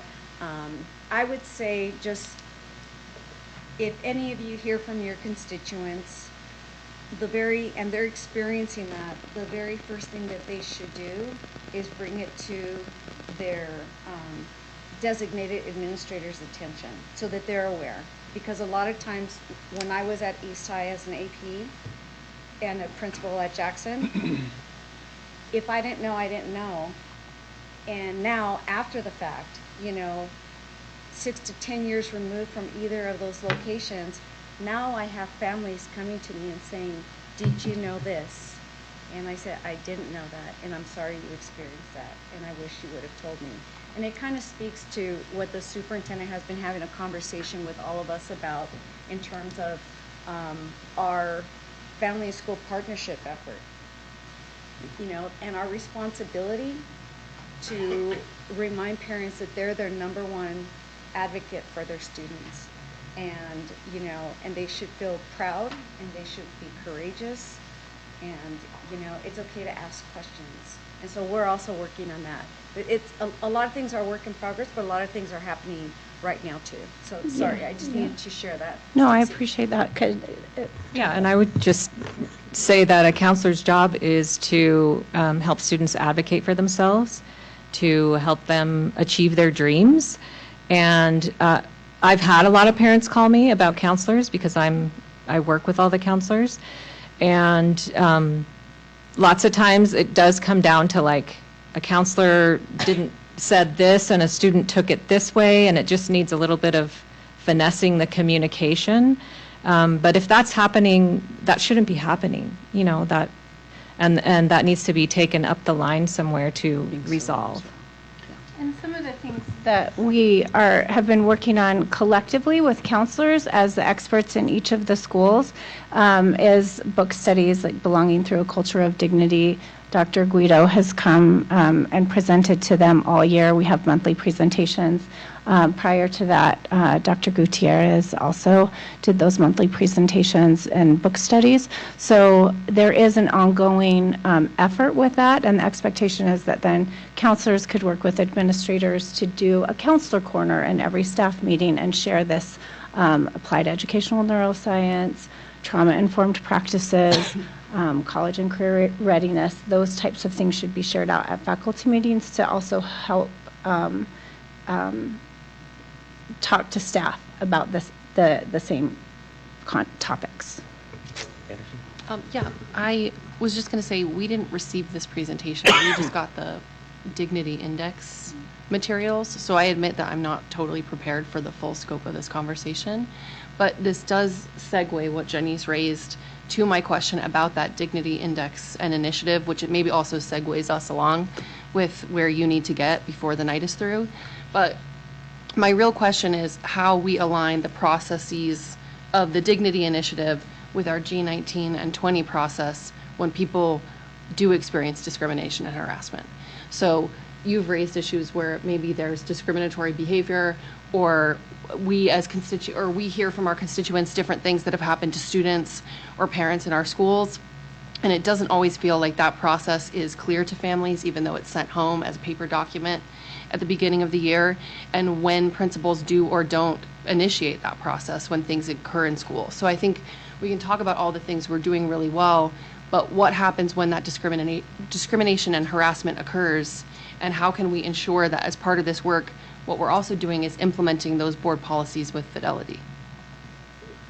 Yes, making sure parents know if they call our offices, sending them the links, helping them with those forms, working with Tina Hatch, and going through those processes are super important. I don't know if we have data on exactly how many go through Tina Hatch's office, but that is usually an option that is presented to any parent that has a concern. And I would just say that does not align with my experience hearing about discrimination and harassment. That no parent who's ever reached out to me has been told, and I have been alerted to this process. So that's something I find concerning. And so then that's something that, and remember when we first started, I said, we're learning from you just as much as we hope you're learning from us. So these are things that we can further investigate, because what we don't know is what we don't know, and we can't address what we don't know. And so we rely, which is why we had you kind of identify areas, we rely on hearing from you all, concerns that are out there, and being able to further address it. And hopefully, we have all of these different, the division really addresses, EESS as a division addresses a lot of this. And so we're working on it. I don't want to spend too much time on the equity piece necessarily. It's something important. We haven't given it up. We're doing a lot of training in terms of equity audits and looking at, and we're happy to share at a different time, because you're right, it's late in the evening, and we want to make sure that we provide you the information, opportunity to ask us questions. So anything that you're coming up with and you'd like for us to come back and provide more information on related to the concerns that you have, we're happy to come back, for sure. Okay, can we go to the next slide? So we have all of these resources, and because of the data that was shared with you before, we've organized teams at the schools, mental health teams, to be able to review the needs of students and direct students to the most appropriate service. So we have our Tier 1 universal practices, which is going to be that social emotional learning, and we'll go into that actually in the next few slides, are that, again, whole school practices, and then some skill building practices that might be, hey, let's do some extra work one-on-one or in small groups with students. And then we have therapeutic opportunities for students with our district social workers and our community partners. So we'll dive in a little bit deeper in the next slide. So Tier 1 is considered school counselors, our SEL framework. And again, when we get this, these are all live links. The SEL, most effectively, it's taught by teachers in the classroom and as a whole school initiative, so that there's a consistency in vocabulary, there's a consistency in how we solve problems, the PBIS, MTSS, as part of those universal practices in our Explorer and Second Step and Move This World are universal practices. And then the next slide talks about Tier 2. Tier 2 is also school counselor, and then our University of Utah Wellbeing team. We have a wellbeing team in all of our middle schools. The U of U got some additional funding, so we were able to expand into 10 Title I elementary schools. Limited hours, not as much as the middle schools. They get about 15 to 18 hours a week with University of Utah advanced grad students who are, again, doing small groups. They can help with SEL. They can help with trauma-informed training, things like that. And then our district offers the insight classes, Guiding Good Choices, which parents can take with their students. And then as far as just looking at the chart over there and the concerns regarding substance abuse and things like that, we have a lot of resources in terms of Prime for Life classes, Third Millennium resources, where kids can also go through some individual modules. And then again, small groups, and then counselors can do those with permission. And then we did training for every secondary counselor this year on how to do 4 sessions. It's called BRISC, Brief Interventions for School Counselors.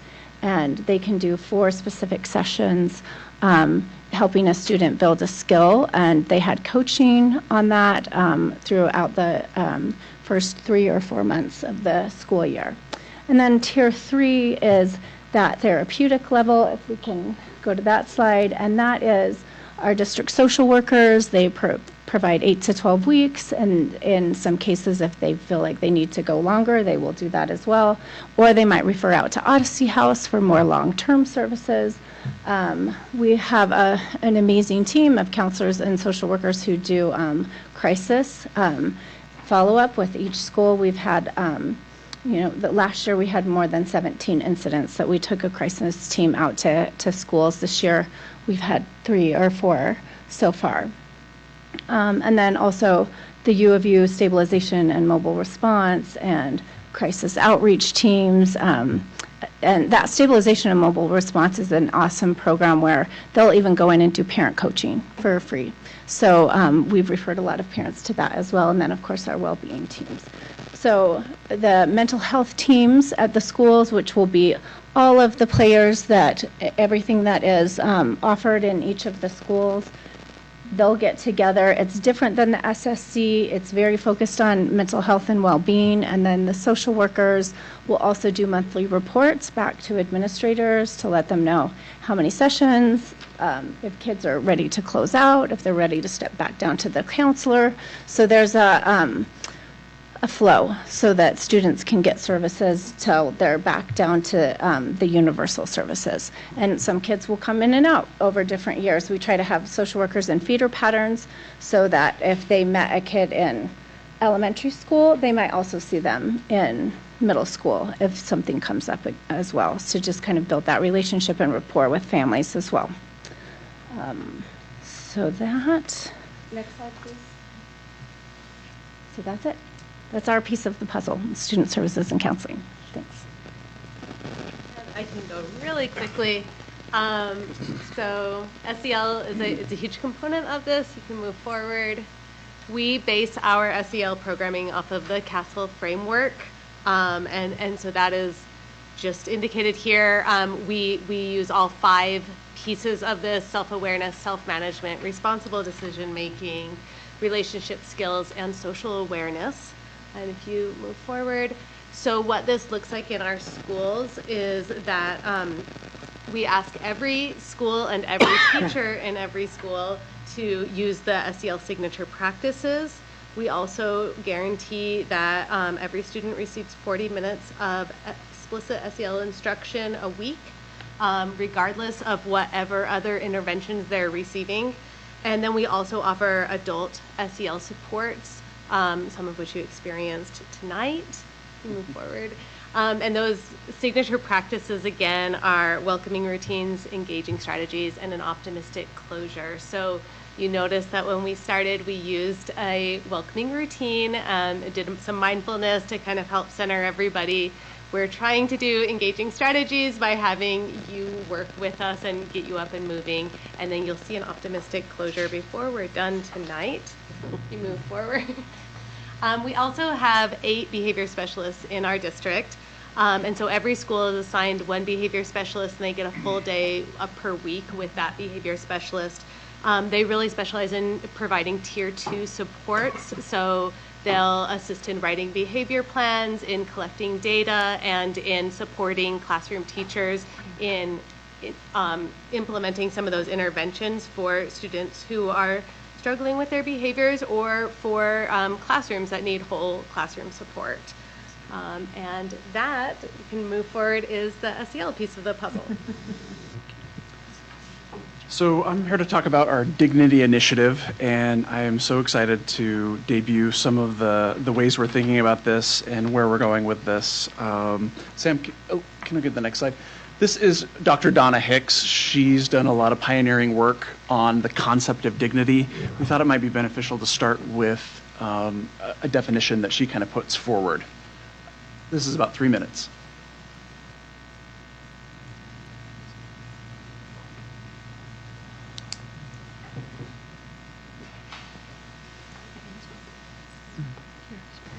So what I'd like to begin with is sharing with you my understanding of what dignity means. I've really worked a lot on this, and it took me a while to come to an understanding of what it is. And after researching it for such a long time, I finally came to the conclusion that it's a very simple concept. And we don't want to complicate it either, because the simpler the better, and everybody will understand what dignity means if the concept is simple. And so my understanding is that dignity is our inherent value and worth. Every single one of us, we all have dignity. We're born with it. It's part of who we are as a human being. And we all have inherent value and inherent worth. And in fact, I would even argue that we are not only valuable and worthy, but that we're invaluable, that we're priceless, and that we're irreplaceable. So my definition is really very simple, that our dignity is our inherent value and worth. And there's another piece to it, which is our dignity is also very vulnerable, and vulnerable to being harmed and injured. So yes, we have an inherent value and worth, but at the same time, it is so prone to being injured and wounded. And frankly, I think that's probably as equally as an important part of the definition as, the first part of the equation. So another aspect of the definition, and really I think is important to clarify, is that I think dignity is very different from respect. I often, whenever I give a talk, I'll ask people just to tell me, what do you think dignity is? I just take, ideas from the audience. And inevitably, the first thing people say is respect. And oddly enough, if you pay attention to when you hear the word dignity, you'll hear it as if it's all one word, dignity and respect. This is just what people do, and they confuse it. And it's a problem because, as I said earlier, I think our dignity is, everybody has dignity. Every human being who's born on the planet has dignity. But with respect, I think respect is earned. So when you confuse those two things, especially in my field in international conflict, where people are clamoring, we want to be treated with respect. We must be treated with respect. But I think what they really want to say is, treat me with dignity. Treat me as a human being. Because, if you're in a conflict and you don't respect the other side, then you're going to have trouble getting that out of your opponent or your enemy. But if we make the claim that everybody deserves dignity, and what needs to happen here as part of the resolution process of these conflicts is to try to restore the dignity to the relationship, that's very different from demanding respect from people. We want to be intentional with our language, and we want to be intentional with this opportunity that's before us. Dignity is different than respect. Dignity is different than kindness, the niceties within kindness. Dignity is different than civility. And we believe that there is a unique opportunity in this work that can attach to a lot of the good work that is already happening in this district, and can attach and enhance a lot of good work that's already happening in this district. Why dignity? Why now? What problem are we looking at? We don't have to go any further than this presentation. The sharp results, the conversations that we've had, the dots on the wall. There is a need here to do something unique and innovative, and I think we've got a real opportunity. When we feel that somebody is hurting us by violating our dignity, our instincts tell us to react just as intensely as our early ancestors would have, flee or fight. At the last board meeting, I remember President Salazar said, when things get complex, complicated, difficult, you have your little sticker that says, remember the goal. I think that rings true here too, and our goal is our mission statement. Salt Lake City School District cultivates a love of learning in a diverse and inclusive school community committed to educational excellence and integrity. In collaboration with families and community, we hold high expectations for all students, respond effectively to individual needs, and provide a safe, healthy environment in which every student can learn the academic, problem-solving, and social skills required for success in college, career, and life. That is admirable. That is right. And we can't get there if students don't feel that deep sense of belonging, if students don't feel heard. For excellent outputs, we need excellent inputs, and that's our job here today. Next slide, please. Incidents of bias, might look like racism, anti-Semitism, Islamophobia, and it happens, and it's not okay. We all know Bonneville Elementary School just a few weeks ago, the graffiti that happened there. And I was so humbled and heartened by the good leadership in this room, by our strong communities who came forward and answered that terrible act with love and compassion, and in that togetherness, we came out stronger, I believe. Dr. Hicks, Dr. Hicks talked about dignity as having that deep desire to feel seen, that deep desire to feel heard, that deep desire to know that you matter as a human. And that's where the dignity index comes in. A simple act like saying, "Oh, I'm sorry, I didn't see it that way," has such power in it. Earlier, Mindy at this table said, "Thank you so much for sharing," when President Salazar opened up with a vulnerable moment.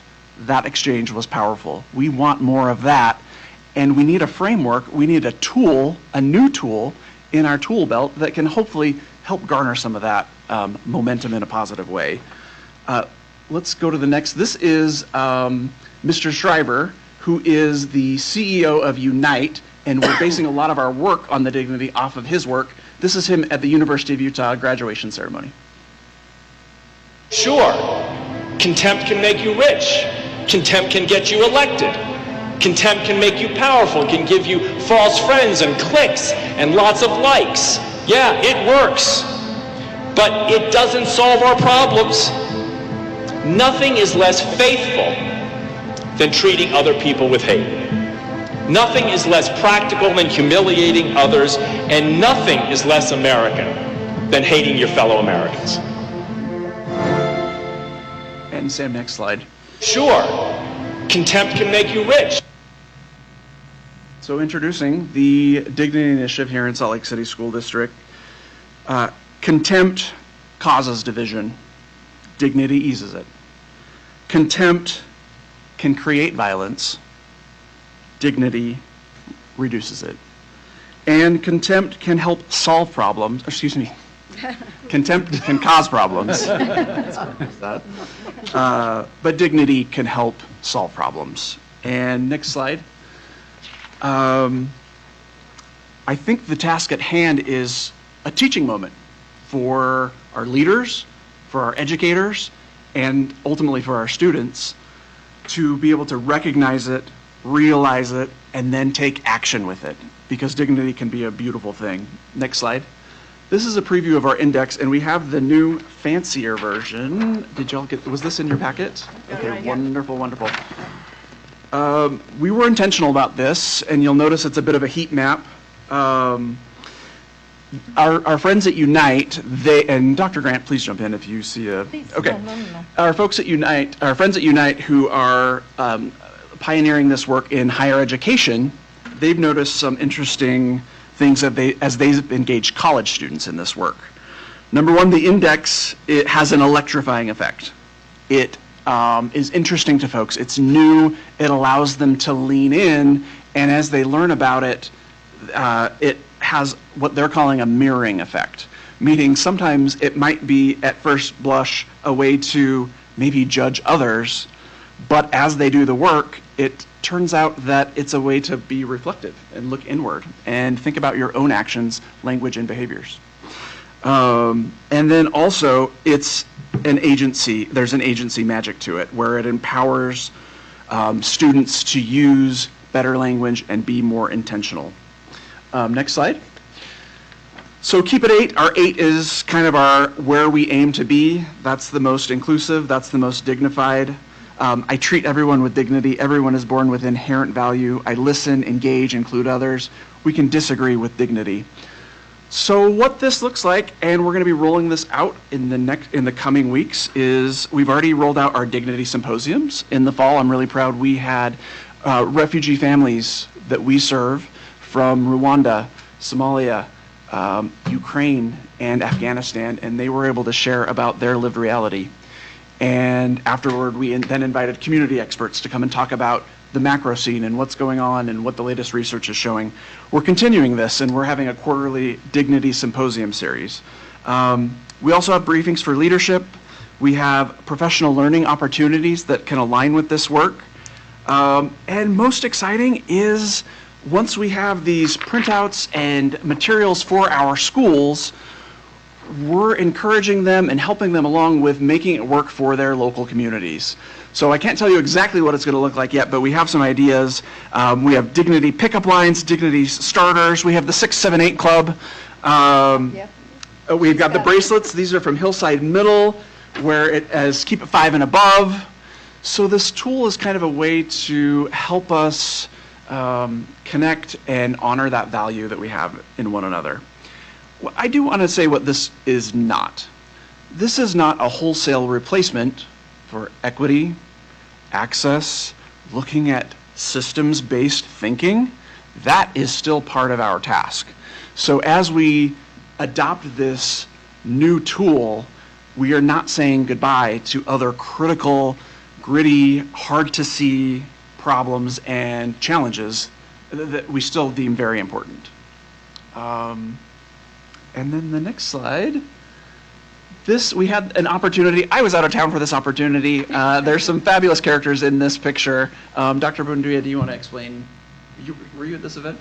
We were at the dinner, so some of us were at the dinner, and then others of us had breakfast the next day or lunch. I can't remember. I didn't attend this one. Oh, okay. So but we had community members, faculty, leaders, and so it was beautiful to capture. I found this on our communications website. So I took advantage of the photo because I thought it really captured, just the importance of a collective approach to introducing this. And it's another puzzle piece. I completely agree. And we're quite lucky to have the folks at Unite. They've done a lot of research that we are now adapting. So I feel like we're kind of starting on step 3 and 4 instead of step 1 on this journey. Dr. Grant, what can you add?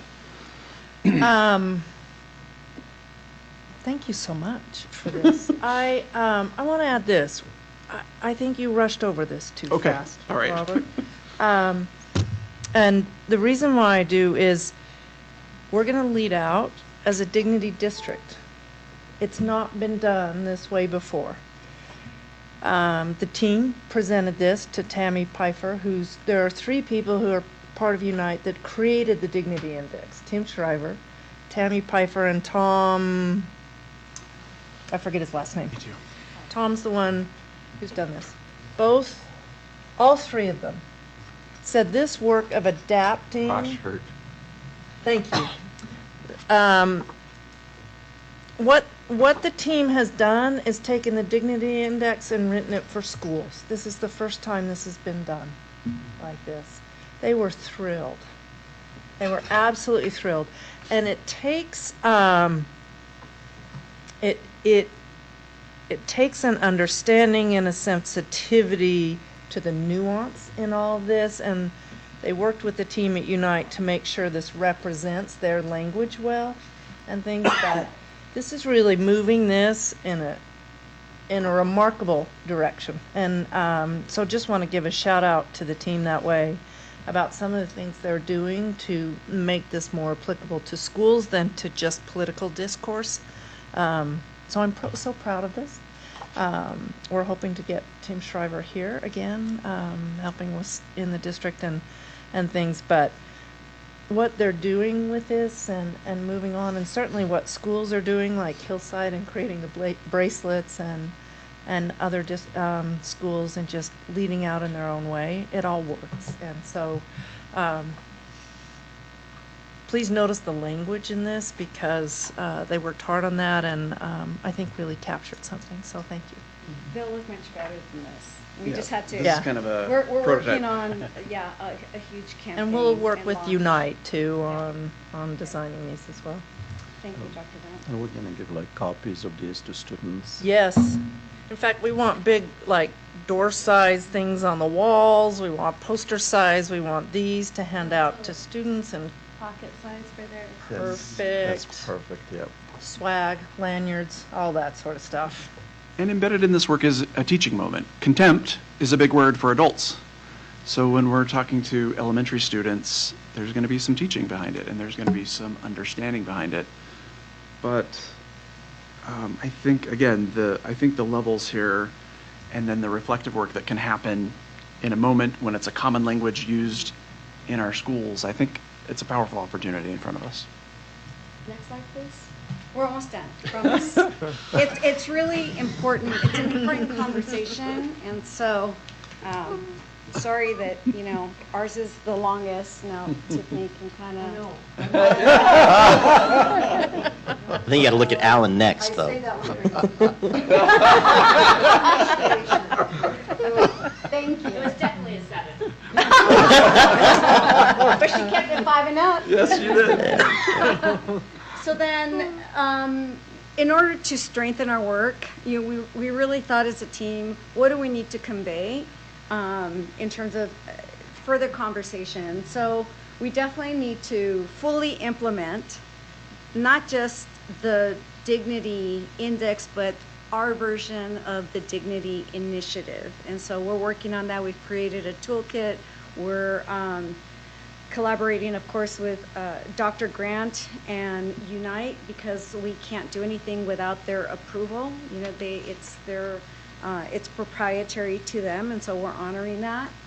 And so then the other piece is we don't have full implementation, just to be fully transparent, and that's why, some of the questions that you were asking, it was a little difficult to respond to, because if we had a higher level of fidelity to implementing SEL, mental health services, PBIS Tier 1 across the district, our classrooms and conversations with students and parents would look different.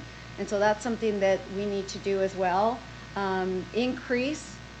We've heard the board say over and over again, our students need more mental health services. We agree. These are the standard recommendations in terms of the ratios. So any way that, as Alan says, we don't grow money on trees. But if we can find any way to increase resources to provide more mental health support to students, that would be fabulous. And our next slide, please. A lot of you have heard me say this again and again. My team is probably exhausted. Some of my favorite words are reciprocal accountability. And then another one of my phrases is collective responsibility. We cannot do this alone. I can't do the equity work alone. Robert can't do the equity and access work alone. Mindy can't do, and Stacy, they can't do it alone. Allie can't do the SEL alone. It's a team effort, and by team I mean parents, students, teachers, admin, the board, community members. It's our collective responsibility, and this is where you can see the puzzle pieces come together. We can't complete the puzzle unless all of us are working towards providing welcoming, inclusive, safe, and healthy learning environments for all students. So no student hears what was shared tonight or experiences what was shared tonight. And so with that, our next, another Tim Schreiber moment. I love that they have short videos. Really? That's smart. Yeah. So I ask you to take a chance on others. Take a chance on dignity. Don't give up. In this time, division is the biggest challenge facing our country. There are many others, but that one is bigger than all of them. You are on the side of solving this problem with a practical, meaningful, impactful strategy. It's a solution steeped in the faith that honoring each other is a patriotic duty. There is no America without democracy. There is no democracy without healthy debate, and there is no healthy debate without dignity. This is the foundation of a new politics. This is a new kind of patriotism. All we need are enough leaders willing to take a chance. Rebels, outliers, Political outlaws willing to declare their independence and overthrow the culture of contempt for the sake of our country. And the last slide. And this, I'm going to let Allie came up with this. Okay, I just love that little emoji. That is a great emoji. I know. It was awesome. And I just want to take a moment to just thank the team, here today, and those of you who are at home and are part of the larger Division of Educational Equity and Student Support. It's an impressive team, dedicated, not unlike others that we have, but this is who I get to work with every day, and I feel very fortunate. And with that, I also want to assure you that I'm not sure why you didn't get a copy, but we'll make sure you get a copy and make sure that you have the live links. Yep. And so I apologize for that, but you will have a copy with the live links. If for any reason, like we experienced tonight, the links aren't working or the videos aren't working, let us know. So, and then next slide, but I think, yep, there we go. Board, any questions, comments, or feedback? Thank you. Thank you. So much. Thank you. Thank Well done. you. Really appreciated that. Really, Thank thank you. you. Thank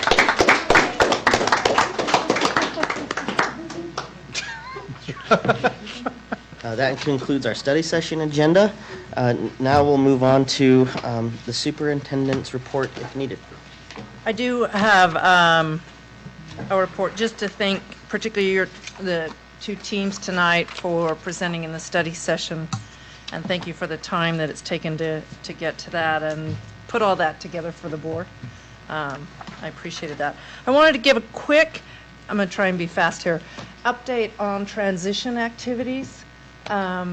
We made some commitments that were connected with the decision to close schools and change boundaries. We are reviewing those commitments every week and following up on those as a team about what we're doing. We made the first goals, which were to notify families early. We said we would communicate early and often. Notes went out to family members who would be affected. It went out to the district as a whole. There were 11 different versions of the letter sent to families that were tailored for them. Their school, their program. We're following up with program information, Tiffany's team with ELP in particular, and then following up, Logan Hall gave information that evening to staff. He's since gone around again to schools to talk with them about how staffing changes will happen, the timelines and the processes. So I just want to commend the team for all of that work on transitions, and we're continuing to do that. They also, a shout out to principals and assistant principals in getting up and running under Dr. Taylor's team, the open houses and different kinds of opportunities, kind of open houses. They've been run different ways at different schools, but opportunities for families to come in before the open enrollment period ends to take a look at schools and to be welcome there. I've heard some good reports about those and appreciate the speed with which the schools have gotten those together and move forward on that. That was an important part too, under open enrollment. I know Brian Connolly is receiving a lot of questions from families. He said a dozen or two each day from people asking questions about what this means and things, so he's fielding a lot of those. And then there are plans, of course, for school celebrations and more activities and integration with faculty and families over the next months. And so what I would like to do is put this on the report agenda at each board meeting to just give you a quick update about where we are so you're aware of the activities that are going on in the district that are supporting transitions, but we're paying attention to that as we said we would. To support families after as schools close and as the boundaries change. I want to give a couple of shout outs. We talked today about these things on social emotional learning. I had the chance to go to the West High Clinic. They have walls up and cabinetry in and even a couple of medical things in. But one of the amazing pieces of this when we're talking about adolescent health and mental health is that those services will be there. Students can, with parent permission, make appointments for services. And when they took it to the student body officers at West High, the students said, we want to be able to make appointments. And they were really excited about the mental health piece, not just the physical health piece. So it's a pretty remarkable thing. I was there with a group from Health and Human Services. The Deputy Assistant Secretary from Washington, D.C. was here and wanted to see this because it's so unique. And we can create something here that we can spread to other schools or spread to other districts or states. So shout out to the West High team and Principal Wright in helping make that work with our university partners in the hospital and clinics there, and also to SLEF and to James Yapius. It's not easy to get institutions to work together and make those services smooth. So just wanted to let you know about that and what's happening there. And then, Tiffany, I'm going to turn to you a little bit just because I want you to know teachers are continuing. We just had the example tonight of these teachers who are being honored for their excellence in the classroom. Those of you that have taught know how much work that takes. And teachers are choosing to take a lot of classes to earn their endorsements in ESL and gifted and talented, in math, in STEM endorsements. And so shout outs to our teachers for continuing to increase and improve the quality of teaching and to care so much that they are professional and want to get better at their craft. And so many thanks to that. The one last thing is the district science and engineering fair. Here's the help I'm going to need, Tiffany, is just an explanation. It's at the Fair Park. Yes, so thanks to James Yapius and his partnership between the Salt Lake Education Foundation and the Fair Park, we are holding the district science fair there at the State Fair Park this year, secondary which is fantastic. Lots of nice room there.